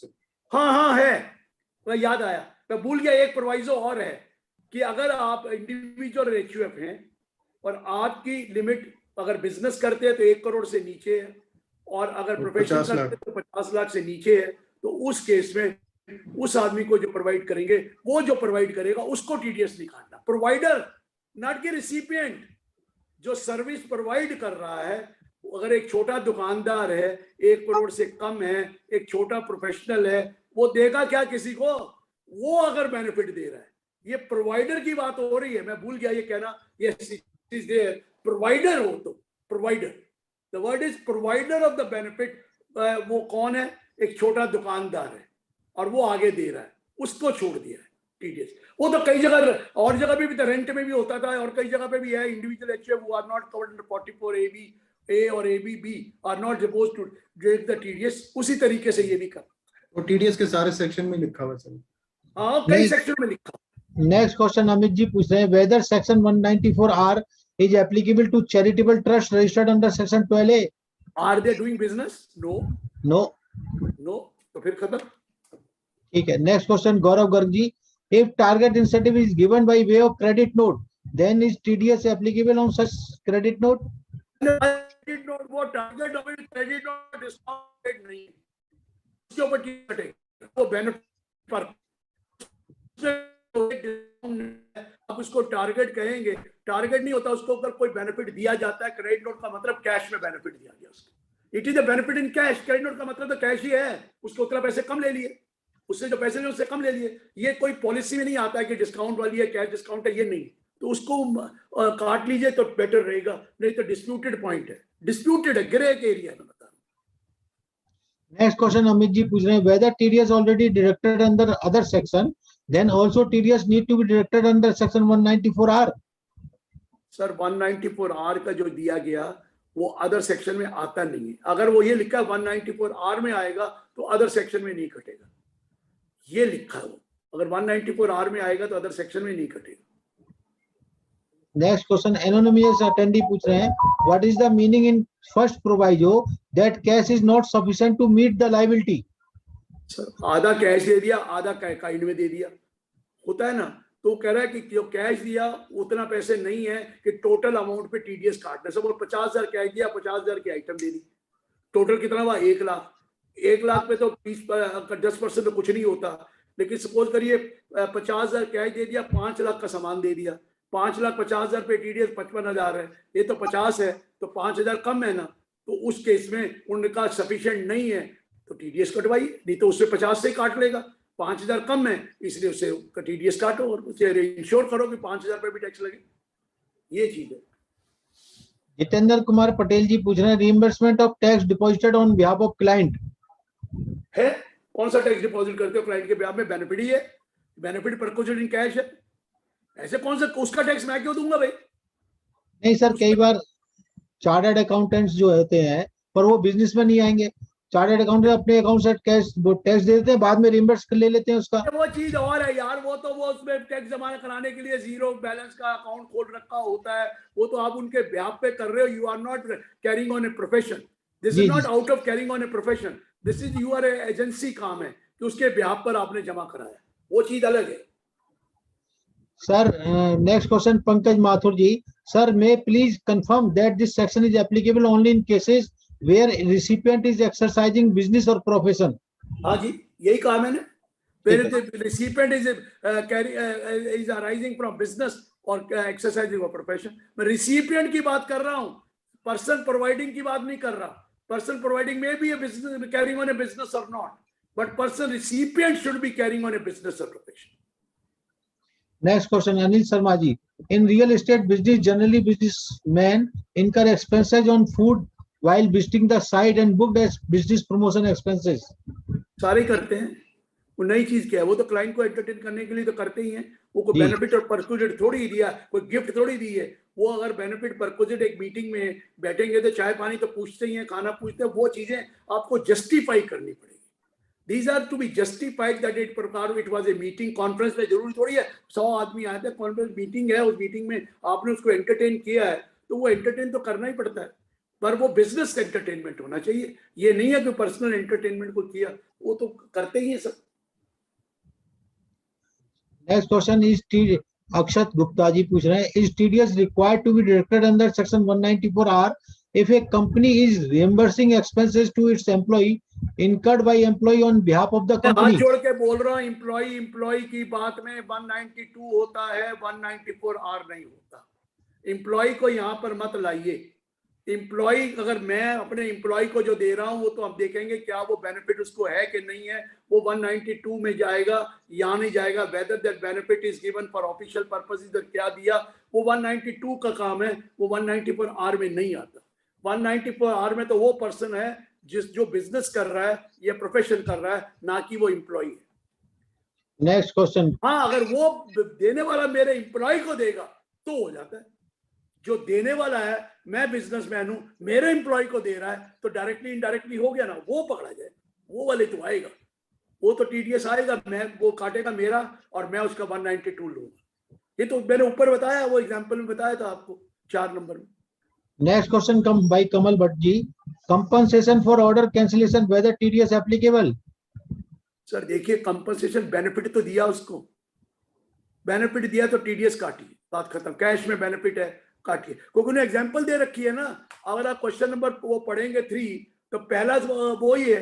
अगर मैं पढ़ के सुनाऊं तो एक मिनट रुको, मैं जाके कहाँ है, क्वेश्चन नंबर 3 था, उसमें पहली आइटम है, मैं पढ़ता हूँ जी, मैंने निकाल लिया। Assessee entered into an agreement with J for purchase of a plot of land and certain amount was paid as earnest money. However, possession of land was not given to the assessee and seller entered into another agreement with a third party to develop the said plot.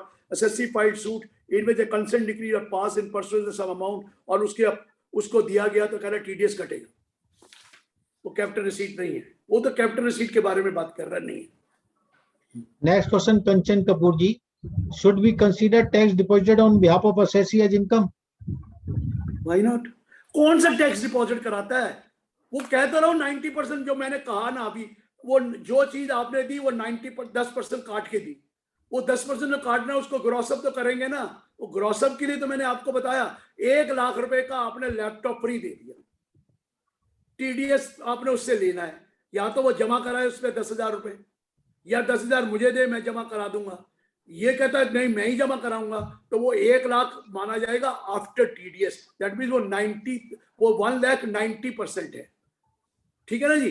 तो 1 लाख के ऊपर मैं 100/90 करूंगा तो 1,11,111 रुपए बनेंगे। M आई right? 11,111 रुपए TDS जमा कराना पड़ेगा मुझे, और उसकी इनकम 1,11,111 होगी, 1 लाख नहीं होगी। बेनिफिट की वैल्यू 1,11,111 होगी। ये क्लियर नहीं हो रहा? अर्थमेटिक है यार, चार्टर्ड अकाउंटेंट है, इतना तो सबको पता है ग्रॉसिंग अप का क्या सिस्टम है।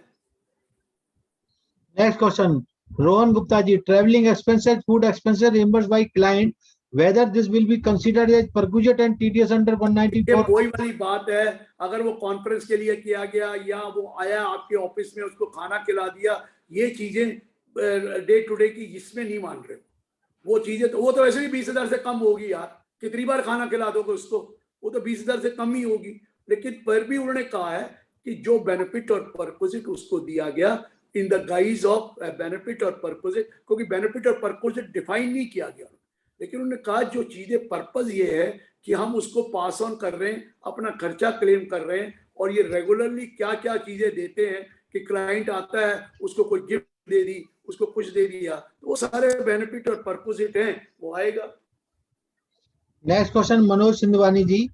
Bearer voucher of car issued by a supplier of electronic goods to its dealer, which is to be availed after meeting particular sales target of a dealer. Give this to a perquisite है, ये माना जाएगा, ये माना जाएगा, इस पे TDS कटेगा। TDS कटेगा। Next question, Kuldeep Singh ji. Sir, what about when the gift given to person come for inspection at company side on behalf of company? दोबारा बोलिए। Sir, what about when the gift given to a person who come for inspection at company side on behalf of company? हे राम, बेकार की बातें करते हैं आप। ये वो बिजनेस करने आया है तुम्हारे पास, वो ऐसे तो कई चीजें हैं जो लॉ वाला नहीं बता सकता, वो फैक्ट ऑफ द केस है, अपने आप डिसाइड करिए, जस्टिफाई करिए ये एक्सपेंडिचर किस नेचर का है। आपके तो कई पार्टनर हैं, मैं बोलूं नहीं चाहूंगा। नेक्स्ट क्वेश्चन मनोज गुप्ता जी पूछ रहे हैं, sir whether match box oblique spoon given free along with sense stick liable for TDS? मेरे भाई कितने दिए? 20,000 से ऊपर का दिया क्या? और ये अब छोटी छोटी बात, 20,000 से ऊपर है तभी तो टीडीएस कटेगा, अदरवाइज कहां से कट जाएगा? बिल्कुल ठीक है सर। नेक्स्ट क्वेश्चन ले रहा हूं मैं, Gaurav Garg ji. Credit note received on achieving target is credit and P&L account हो ऑफ गया, द इस डीलर. क्वेश्चन कई बार हो गया, रिपीटेड क्वेश्चंस है। अच्छा sir, in case of reimbursement और audit expenses of travelling already बोल दिया है, आयुष सानी ने पूछा था, ऑलरेडी बोल दिया है।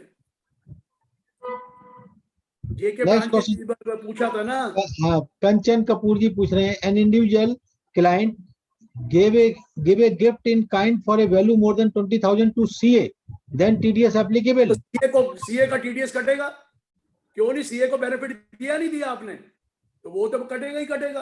चाहे देने वाला बिजनेस कर रहा ना कर रहा हो, सीए तो प्रोफेशन कर रहा है, इन एक्सरसाइज अ प्रोफेशन है, बिल्कुल कटेगा। Next question, if a company is giving any gift to its dealer relative and relative is not doing any business and profession, TDS 194 are और applicable. डीलर रिलेटिव को cover कर दिया उन्होंने, dealer के employ, dealer के relative सारे cover कर दिया क्वेश्चन में, डायरेक्टर के रिलेटिव को भी कवर कर दिया। तो करा हुआ है, क्वेश्चन नहीं पढ़ेंगे, पढ़ना नहीं है उन्होंने सर्कुलर, सिर्फ मेरे से ही पूछना है। मेरा टेस्ट लेते हैं कि मुझे भी पता है कि नहीं है यार, टेस्ट मेरा क्यों लेते हो सर। चलो नेक्स्ट क्वेश्चन राजीव चोपड़ा जी पूछ रहे हैं, if your client invites for dinner but discuss certain points of business also, where TDS deductible? अरे सर डिनर पे क्या 50,000 से ऊपर खर्च, मेरे पे 20,000 के ऊपर खर्च कर देगा, पहला पॉइंट तो यही है। और सेकेंडली अगर बिजनेस की मीटिंग है तो बिजनेस की मीटिंग आप एस्टेब्लिश कर दो, बिजनेस की मीटिंग है, 90% तो होती ही नहीं बिजनेस की, लेकिन क्लेम तो आप करते ही हो ना, that is a different issue. Establish तो आपको करना, it is a business expense. अगर बिजनेस एक्सपेंस है और उसको बेनिफिट और पर्पस नहीं दिया गया, वो तो एक मीटिंग के लिए आया, बिजनेस के लिए आपने उसको बुलाया कि मैं अपने प्रोडक्ट को वो कर रहा हूँ, तो कर लेंगे। दीपक केजरीवाल जी का next question, A hotel invites an influencer to stay in a shoot and the entire stay is free. The influencer is expected to post his or her reels on the same per the guidelines of the department. If the object is not returned by the recipient, then it is subject to withholding tax. So would tax be withheld on the direct rate of the suite? आपको एक प्रोक्रेजिट kind में दिया, उसको ठहराया, यही कहना चाहते हैं ना? जी जी। उसको ठहराया, अगर वो ऑफिशियल पर्पस के लिए ठहराया और उसका खर्चा किया तो कोई नहीं मानेगा, तो है ही नहीं। लेकिन उसको बेनिफिट दिया गया तो बेनिफिट पर्पस नहीं है, वो आपका काम आपके होटल में ही कर रहा है, तो उसको ठहरा दिया, तो वो कौन सा बेनिफिट और पर्पस है? पहले अपने आप में हमें ये देखना है, इज इट ए बेनिफिट और purpose given to him, is he enjoying that benefit और पर्पस? बस मतलब अगर बेनिफिट पर्पस नहीं एंजॉय कर रहा तो क्या मतलब? Sir last, this is the 65th question. Sukhdev Madnani ji पूछ रहे हैं, car loan taken in director's name but car cost is capitalized in company's books and EMI is also to paid by from the company's bank account, interest on loan claimed in company's P&L account, whether TDS under section 190? Benefit क्या director को कोई benefit मिला है? No आप director के नाम पे गाड़ी लेते, डॉक्टर के नाम कोई बेनिफिट नहीं मिला। जजमेंट ये है कि डायरेक्टर के नाम गाड़ी लिया, गाड़ी अगर कंपनी में खर्चा किया है तो डेप्रिसिएशन भी मिलता है उसमें, तो ओनर का कंपनी मानी जाती है। नाम लेना डायरेक्टर कोई फर्क नहीं पड़ता उससे, कोई वो तो वही चीज है, वो तो कोई बेनिफिट डायरेक्टर को थोड़ी दे रहे हैं। That is not for the benefit of director, that is for the company, पर name taken in the name of the person, वो बात अलग है। हाँ, अगर डायरेक्टर एम्प्लॉई है फिर कार दी जाएगी तो फिर वही वाले रूल लगेंगे, कार प्रोविजन, वो जो रूल सेल्फ एम्प्लॉय के लगते हैं। अगर डायरेक्टर एम्प्लॉय नहीं है और फिर भी कार दी गई है, फिर वही रूल लगेंगे कि बेनिफिट और पर्क्विजिट है 28(4) में ले लो। ये तो फैक्ट ऑफ द केस बताएगा ना। सिर्फ गाड़ी ली और कंपनी के नाम पे लिए, कंपनी के नाम ली, उसके लेके कंपनी को दे दी, इस बात। नेक्स्ट क्वेश्चन एक और आगे sir, if the recipient is not doing business or profession, then is the gift made by the company would be allowed as business expenditure? Sir TDS नहीं काटना, 56(2)(10) में तो आ सकता है, अगर 56(2)(10) की आइटम हो तो टीडीएस नहीं काटना। अगर वो 56(2)(10) की आइटम होगी, मनी है तो 50,000 से ऊपर है, अगर वो मूवेबल एसेट है तो जो डेफिनेशन है उसमें है तो है, नहीं तो नहीं है। टीडीएस नहीं काटना अगर ऐसा है, बस।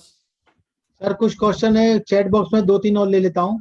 सर प्रवीण मल्होत्रा जी पूछ रहे हैं, sir honorarium more than 20,000 rupees paid to a person covered under that provision?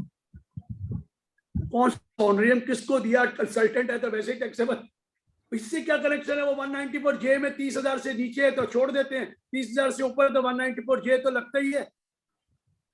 बाकी सर मुझे लगता है 194(J) में भी तो आता है टीडीएस। जी सर, ये बाकी क्वेश्चन सारे रिपीट हैं, मुझे लगता है वो सारे हमने ले लिए क्वेश्चन आंसर बॉक्स में। तो चलिए थोड़ा सा रह गया, अब आया वर्चुअल डिजिटल एसेट। जी सर। वर्चुअल डिजिटल एसेट पे भी टीडीएस कटना है कि अगर person responsible for paying any consideration to a resident for the transfer of any virtual digital asset is under an obligation to deduct the tax at the time of credit that payment or at the time of payment, whichever is arrear. The tax has to be deducted at the rate of 1% of the value of that. ये 1% TDS काटना है virtual digital asset का. किसने काटना है? जो consideration पे करेगा. जो कंसिडरेशन पे करेगा उसको वर्चुअल डिजिटल एसेट पे TDS काटना है. सेक्शन, क्योंकि ये टैक्स का था, वर्चुअल डिजिटल एसेट का टैक्स कहीं लगाने के लिए नहीं था. तीनों में टैक्स लगेगा, कोई मर्जी. ये आप उसको कैपिटल कोई फर्क नहीं पड़ता. ये वर्चुअल डिजिटल है, उसकी इनकम है और इनकम पेबल उसके ऊपर आपको TDS काटना है फॉर द ट्रांसफर ऑफ जो कंसिडरेशन दे रहा है. जो कंसिडरेशन दे रहा है, मतलब जो परचेज कर रहा है, जो कंसिडर दे रहा है, तो TDS काटो. उन्होंने ये कहा वैल्यू ऑफ रेजिडेंट का केस. नॉन रेजिडेंट तो वैसे ही आपको पता है 195 में जाएंगे, तो TDS काटिए at the time of payment or credit. हाँ, 50,000 रुपए से वैल्यू ज्यादा नहीं है. अगर वो बेनिफिट ट्रांसफर कौन है, इंडिविजुअल रेचुअल, 50,000 से ज्यादा नहीं है तो उस केस में, और उसका टर्नओवर वो नहीं है, तो उस केस में 50,000 है और बाकी केस में 10,000 रुपए. वो वर्चुअल डिजिटल एसेट पे TDS काट के जमा कराना है. किसने कराना है? जिसने कंसिडरेशन पे करनी है और a virtual digital asset transfer. अब इन्होंने कहा जो वर्चुअल डिजिटल एसेट पर टैक्स कितना लगना है, 115 BBH डाला, where the total income includes any income from the transfer of virtual digital asset. That income will be taxable at a special rate of 30%. And sir आप mute हो गए. Sir आप mute हो गए. मैंने कुछ करा नहीं, अपने आप हो गया. No deduction, no expense, no loss will be allowed, except एक आइटम को अलाउड है और वो है cost of acquisition of that virtual digital asset. इसके सिवाय कोई खर्चा, कोई एक्सपेंस, कोई सेट ऑफ लॉस, कोई अलाउंस नहीं मिलेगा. आपको पूरे के पूरे पे ऊपर 30% टैक्स देना है, 30% टैक्स देना है जिसने रिसिपिएंट है. TDS कितना कटना है वो बात की बात. टैक्स 30%. कौन से हेड में दिखाएंगे? कहता आपकी मर्जी है. बिजनेस में दिखाइए तो भी डिडक्शन कॉस्ट मिलना है, कैपिटल गेन में दिखाइए तो भी डिडक्शन कॉस्ट मिलना है, अदर सोर्स में दिखाइए तो भी डिडक्शन सिर्फ कॉस्ट मिलना है. लेकिन फिर कौन से हेड में दिखाऊं? कहता कोई भी दिखाइए, हमने तो आपको बोला ही नहीं है हेड ऑफ इनकम क्या है. तो मुझसे कोई पूछता है क्या करूं, मैं कोई फर्क तो पड़ना नहीं है. सिर्फ एक फर्क पड़ता है, जब कैपिटल गेन में दिखाएंगे तो कैपिटल गेन के केस में लॉन्ग टर्म शॉर्ट टर्म दोनों में 30% पड़ना, चाहे वो लॉन्ग हो चाहे शॉर्ट हो, तो 30% पड़ना. तो कहीं से दिखाइए. बिजनेस में भी 30 है, वहां भी सरचार्ज वगैरह अलग है, उसमें भी वही है. लेकिन रुकिए, अगर बाई चांस लॉन्ग टर्म हो जाए और वो 2 करोड़ से ऊपर हो या 5 करोड़ से ऊपर हो, तो उस केस में आपको पता है ये 112 में आ जाएगा लॉन्ग टर्म, तो उसके ऊपर सरचार्ज 15% से ऊपर नहीं होगा. अदरवाइज कोई फर्क नहीं पड़ता, चाहे उसको इनकम फ्रॉम बिजनेस दिखाइए, इनकम फ्रॉम कैपिटल गेन दिखाइए, इनकम फ्रॉम अदर सोर्स से दिखाइए, हमने तो टैक्स लेना है at the special rate of 30% plus surcharge plus education tax. Except एक चीज देनी है, कॉस्ट ऑफ एक्विजिशन. अब आया कि भैया इसके ऊपर TDS कटेगा 194S. कौन काटेगा? Person responsible for payment of consideration. एक चीज इन्होंने बड़ा क्लियर की है. देखिए ट्रांसफर वर्ड लिखा है, ट्रांसफर, लेकिन पता क्या लिखते हैं? Transfer means meaning of transfer as defined in section 247 capital asset का ट्रांसफर होता है. फिर आगे क्या लिख दिया line, whether it is a capital asset और नॉट. मीनिंग ट्रांसफर का वहां से चुरा लिया, लेकिन ये नहीं कहा कि कैपिटल एसेट है तो ही ये मीनिंग लगेगा. कहता है whether it is capital asset और नॉट. हम तो ट्रांसफर का मीनिंग वही लेंगे, sale, exchange, relinquishment, extinguishment, compulsory acquisition, जो सेक्शन 2 क्लॉज 47 में ट्रांसफर की डेफिनेशन. देखिए आखिर में लाइन क्या लिख दी, वेदर. फिर ये लिखता है कि अगर गिफ्ट में दिया जाए तो क्या होगा, ये वर्चुअल डिजिटल एसेट. वो कहता है भैया 56(2)(10) लगेगा. कहाँ, नहीं करा. इन्होंने क्या किया, उसमें डेफिनेशन दी कि भैया वर्चुअल डिजिटल गिफ्ट जो 56(2)(10) में है कि भैया डेफिनेशन है प्रॉपर्टी 7 में लिखे इट विल इंक्लूड, तो वहां पर भी इशारा कर रहे हैं, जरूरी नहीं है कि वो 50C2N की आइटम हो, आप अदर सोर्सेज में भी दिखा सकते हैं, कैपिटल गेन में भी दिखा सकते हैं, लेकिन हमने कह दिया वर्चुअल डिजिटल एसेट पे लगेगा। और 194S में टीडीएस काटना पड़ेगा एट द रेट ऑफ 1%, और वहां भी वही लिखा है, वेदर इन काइंड और इन पार्टली इन काइंड और पार्टली इन कैश, और वेदर एक्सचेंज एक वर्चुअल डिजिटल एसेट को दूसरी वर्चुअल डिजिटल, इसको तो संजय शर्मा जी को बड़े ध्यान से सुनना चाहिए, उनका बेटा भी ये काम करता था, तो आप देख लेना संजय शर्मा जी, ये आप ही के लिए लाया गया है, क्योंकि आपका बेटा बहुत इस virtual asset. I am listening, sir. I am listening. तो वो वर्चुअल डिजिटल एसेट अगर वो 10,000 से ऊपर है तो टीडीएस कटना है, अगर वो इंडिविजुअल एचयूएफ है और टर्नओवर 1 करोड़ से 50 लाख तो टीडीएस 50,000 है, वो आपको कह दिया, और उस पर टीडीएस कटना है, वेदर काइंड हो, चाहे एक्सचेंज हो, वर्चुअल डिजिटल एसेट हो, चाहे पार्टली इन काइंड हो, पार्टली इन कैश, कोई फर्क। लेकिन एक एडवांटेज है राजेश जी, सेक्शन 203A और 206AB नहीं लगेगा। 203 होता है 10 नंबर लेना, यहाँ भी 10 लेने की जरूरत नहीं पड़ेगी। 10 लेना होता है ना जब भी टीडीएस करना है, तो 203A इसके लिए एग्जेम्पशन देगी। 206AB वो है non filer return, non filer के केस में double the rate of tax है, कहता नहीं, ये 206AB भी इसमें नहीं लगेगा। ये 2 एक्सेप्शन दे दी है उन्होंने, बाकी तो कह दिया है कि टीडीएस तो कटेगा ही कटेगा, चाहे आप कुछ भी कर लो at the rate of 1%, at the rate of 1%। अब इन्होंने वही यहाँ पर भी गाइडलाइंस दी है, सर्कुलर नंबर 12 डाल दिया, सॉरी सर्कुलर नंबर 13 डाला है, और उस 13 नंबर में उन्होंने कर दिया है कि किस किस चीज पे टीडीएस कैसे कटना है। अगर एक्सचेंज के थ्रू लोगे तो पर्सन प्रोवाइडिंग दी कंसिडरेशन कौन है, एक्सचेंज, तो एक्सचेंज टीडीएस काटेगा। एक्सचेंज टू एक्सचेंज को करोगे तो वो सारे क्वेश्चन है, 6-7 क्वेश्चन, वो ज्यादा आपको ये है कि ये सब चीजों पे टीडीएस कटना ही कटना है। कौन काटेगा वो उन्होंने जरा एक्सप्लेन कर रखा है कि कई जगह कन्वीनियंस की वजह से एक्सचेंज को बीच में रिस्पॉन्सिबल कर दिया है, वो एक्सचेंज आपके बेहाफ पे काम कर रहा है तो एक्सचेंज पे करिए। लेकिन अगर मैं डायरेक्टली कर रहा हूँ, संजय शर्मा जी के और मैं दोनों कर रहे हैं, तो उस केस में मैं प्रोवाइडिंग द कंसिडरेशन, मुझे टीडीएस तो काटना ही पड़ेगा eight the rate of 1% of the value of that. और वैल्यू निकालने के लिए वही दिक्कत आनी है इसकी, जो उसकी क्या वैल्यू निकलेगी, वो वैल्यूएशन आपको करनी। तो ये इसके बारे में 194S को मैंने बड़े समरी वे में करा है, लेकिन 194S एक चीज बता दूं, ये समझना वर्चुअल डिजिटल एसेट लीगल हो गया, ये लीगल नहीं हुआ है। हमारे लॉ में लिखा है Sanjay ji, for a person like me और you, what is not forbidden is allowed, और गवर्नमेंट के केस में what is not allowed is forbidden. Government के केस में what is not allowed is forbidden, लेकिन हमारे लोगों में लिखा है what is not forbidden is allowed, but it does not mean it is legal. क्योंकि लीगल हो या इलीगल हो कोई फर्क नहीं पड़ता, चाहे जुए की गेम हो, चाहे लॉटरी हो, चाहे क्रॉसवर्ड पजल हो, चाहे स्मगलिंग हो, टैक्स तो लगना ही लगना है। वो कह रहा मैंने टैक्स लिया है लेकिन इसको लीगल नहीं कहा, नहीं तो लोग इलीगल की इनकम कमा के कहेंगे हमने तो इलीगल इनकम कमाई, वो नहीं।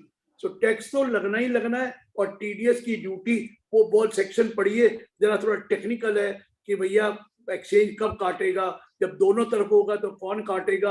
आप अंडरटेकिंग भी दे सकते हैं, एक्सचेंज अंडरटेकिंग दे सकता है, वो नहीं काटेगा कंसिडरेशन वाला, मैं काटूं, तो वो अंडरटेकिंग दे दे तो एक्सचेंज भी उसके ऊपर टीडीएस काट सकता है। कुछ बेनिफिट इसलिए दिए गए कि कॉम्प्लिकेटेड चीजें हैं तो उन्होंने उसके लिए एक्सचेंज के लिए कह दिया।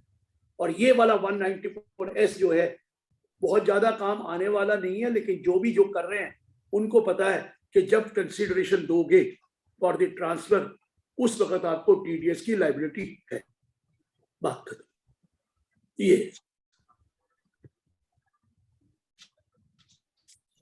इसके लिए भी सर्कुलर पढ़ना है आपने बस। Thank you. बोलिए रंजीत जी, कोई है तो? नहीं, अभी तो और कोई क्वेश्चन है नहीं सर, बाकी तो सारे कवर्ड हैं, आपने सब ले लिए। बहुत आज तो मोर देन 70 के करीब क्वेश्चन हो गए सर। 7 भी बजे। हाँ, टाइम भी पूरा 7 हो गए sir. Thank you sir, thank you very much sir. आपकी आवाज चलेगी सर, नेटवर्क इश्यू है सर आज आपके साथ। हेलो, आवाज चली गई सर आपकी? पहले तो आ रही थी ना? हाँ, पहले आ रही थी। आ रही आ रही सर, अब बोलो सर। एक मिनट के अभी भी अभी सर बीच में ब्रेक हो रही है सर, ब्रेक हो रही है बीच में। एक मिनट सर, आज आनी चाहिए, अब आई नहीं आ रही बैंडविड्थ का इशू हो रहा है सर। सर। भाई कई बार नेटवर्क इशू हो जाता है, मैं देखता हूँ, होल्ड करिए जरा। आ रही है सर आवाज। बीच में ब्रेक हो रही है। वो कई बार हो जाता है सर। आप ब्रेक तो कम करने ही जा रहे हैं, अब क्या है। थैंक यू, थैंक यू, और कोई थैंक issue है यू। तो पूछिए। नहीं, अब तो कोई Thank इशू you, है sir. नहीं, Thank you. कोई All the क्वेश्चन best. आया भी नहीं है, जहां तक मैं देख लेता हूँ। एक क्वेश्चन आप कोई आया चलो, नहीं। हाँ सर, ये कह रहे हैं Thank Sanjay Singla ji, sir clause 44 of form 3CD related to GST applicable for 22-23। धन्यवाद। इंस्टीट्यूट से पूछिए, मैं 3CD करता नहीं, 40 साल हो गए कोई बैलेंस शीट साइन किए हुए, इसलिए मैं बड़ा खुश हूँ। आप करिए, मुझे नहीं पता, क्योंकि मेरे हिसाब से लगेगा, मेरे हिसाब से वो लगेगा, लेकिन अब इंस्टीट्यूट ही अभी तक डिसाइड करके नहीं बता रहा, तो मुझे अब मैं क्या करूं। इंस्टीट्यूट में भी अभी ये डिस्कशन चल रहा है, और मेरे हिसाब से तो वो 31 मार्च 22 तक था। उसके बाद वो जो भी बैलेंस शीट साइन करोगे, सीडी करोगे, उस पर 44 लगना चाहिए। लेकिन मेरा कोई व्यू नहीं है, तो मेरे को पढ़ता नहीं हूँ। 3CD मेरे से मत पूछा करो, मैंने कभी कराई नहीं बात करते। Thank you very much sir. All the best. Take care, sir. Thank you. All the best. Thank Thank you you, sir. sir। Thank you. Right, I sir. Thank you. Sir, I request Rajiv Kohli ji for a formal vote of thanks, sir. चलिए। Over to Kohli sir. Enlightenment, elaborate things. Basically, it's all the monitoring sections. They want to know, because when the companies, corporates are taking expenses, the commensurate income is being taxable or not. So the entire rigmarole is how to find taxes and generate taxes from income which was not being reported. And the FAQs are very clear, and let's see, things are, lots of litigations take place because so much discretion is there in certain cases. अभी भी कुछ clarification आने के chances हैं sir, आने चाहिए sir. आएंगे आएंगे, मैं जाऊंगा तो बात करूंगा। एंड सर, क्रिप्टो तो वैसे ही आजकल बुरा हाल है, all the bitcoin everything just fallen like mad बेचारे। यू मेड दैट सेक्शन, अब क्या होगा देखते हैं आप।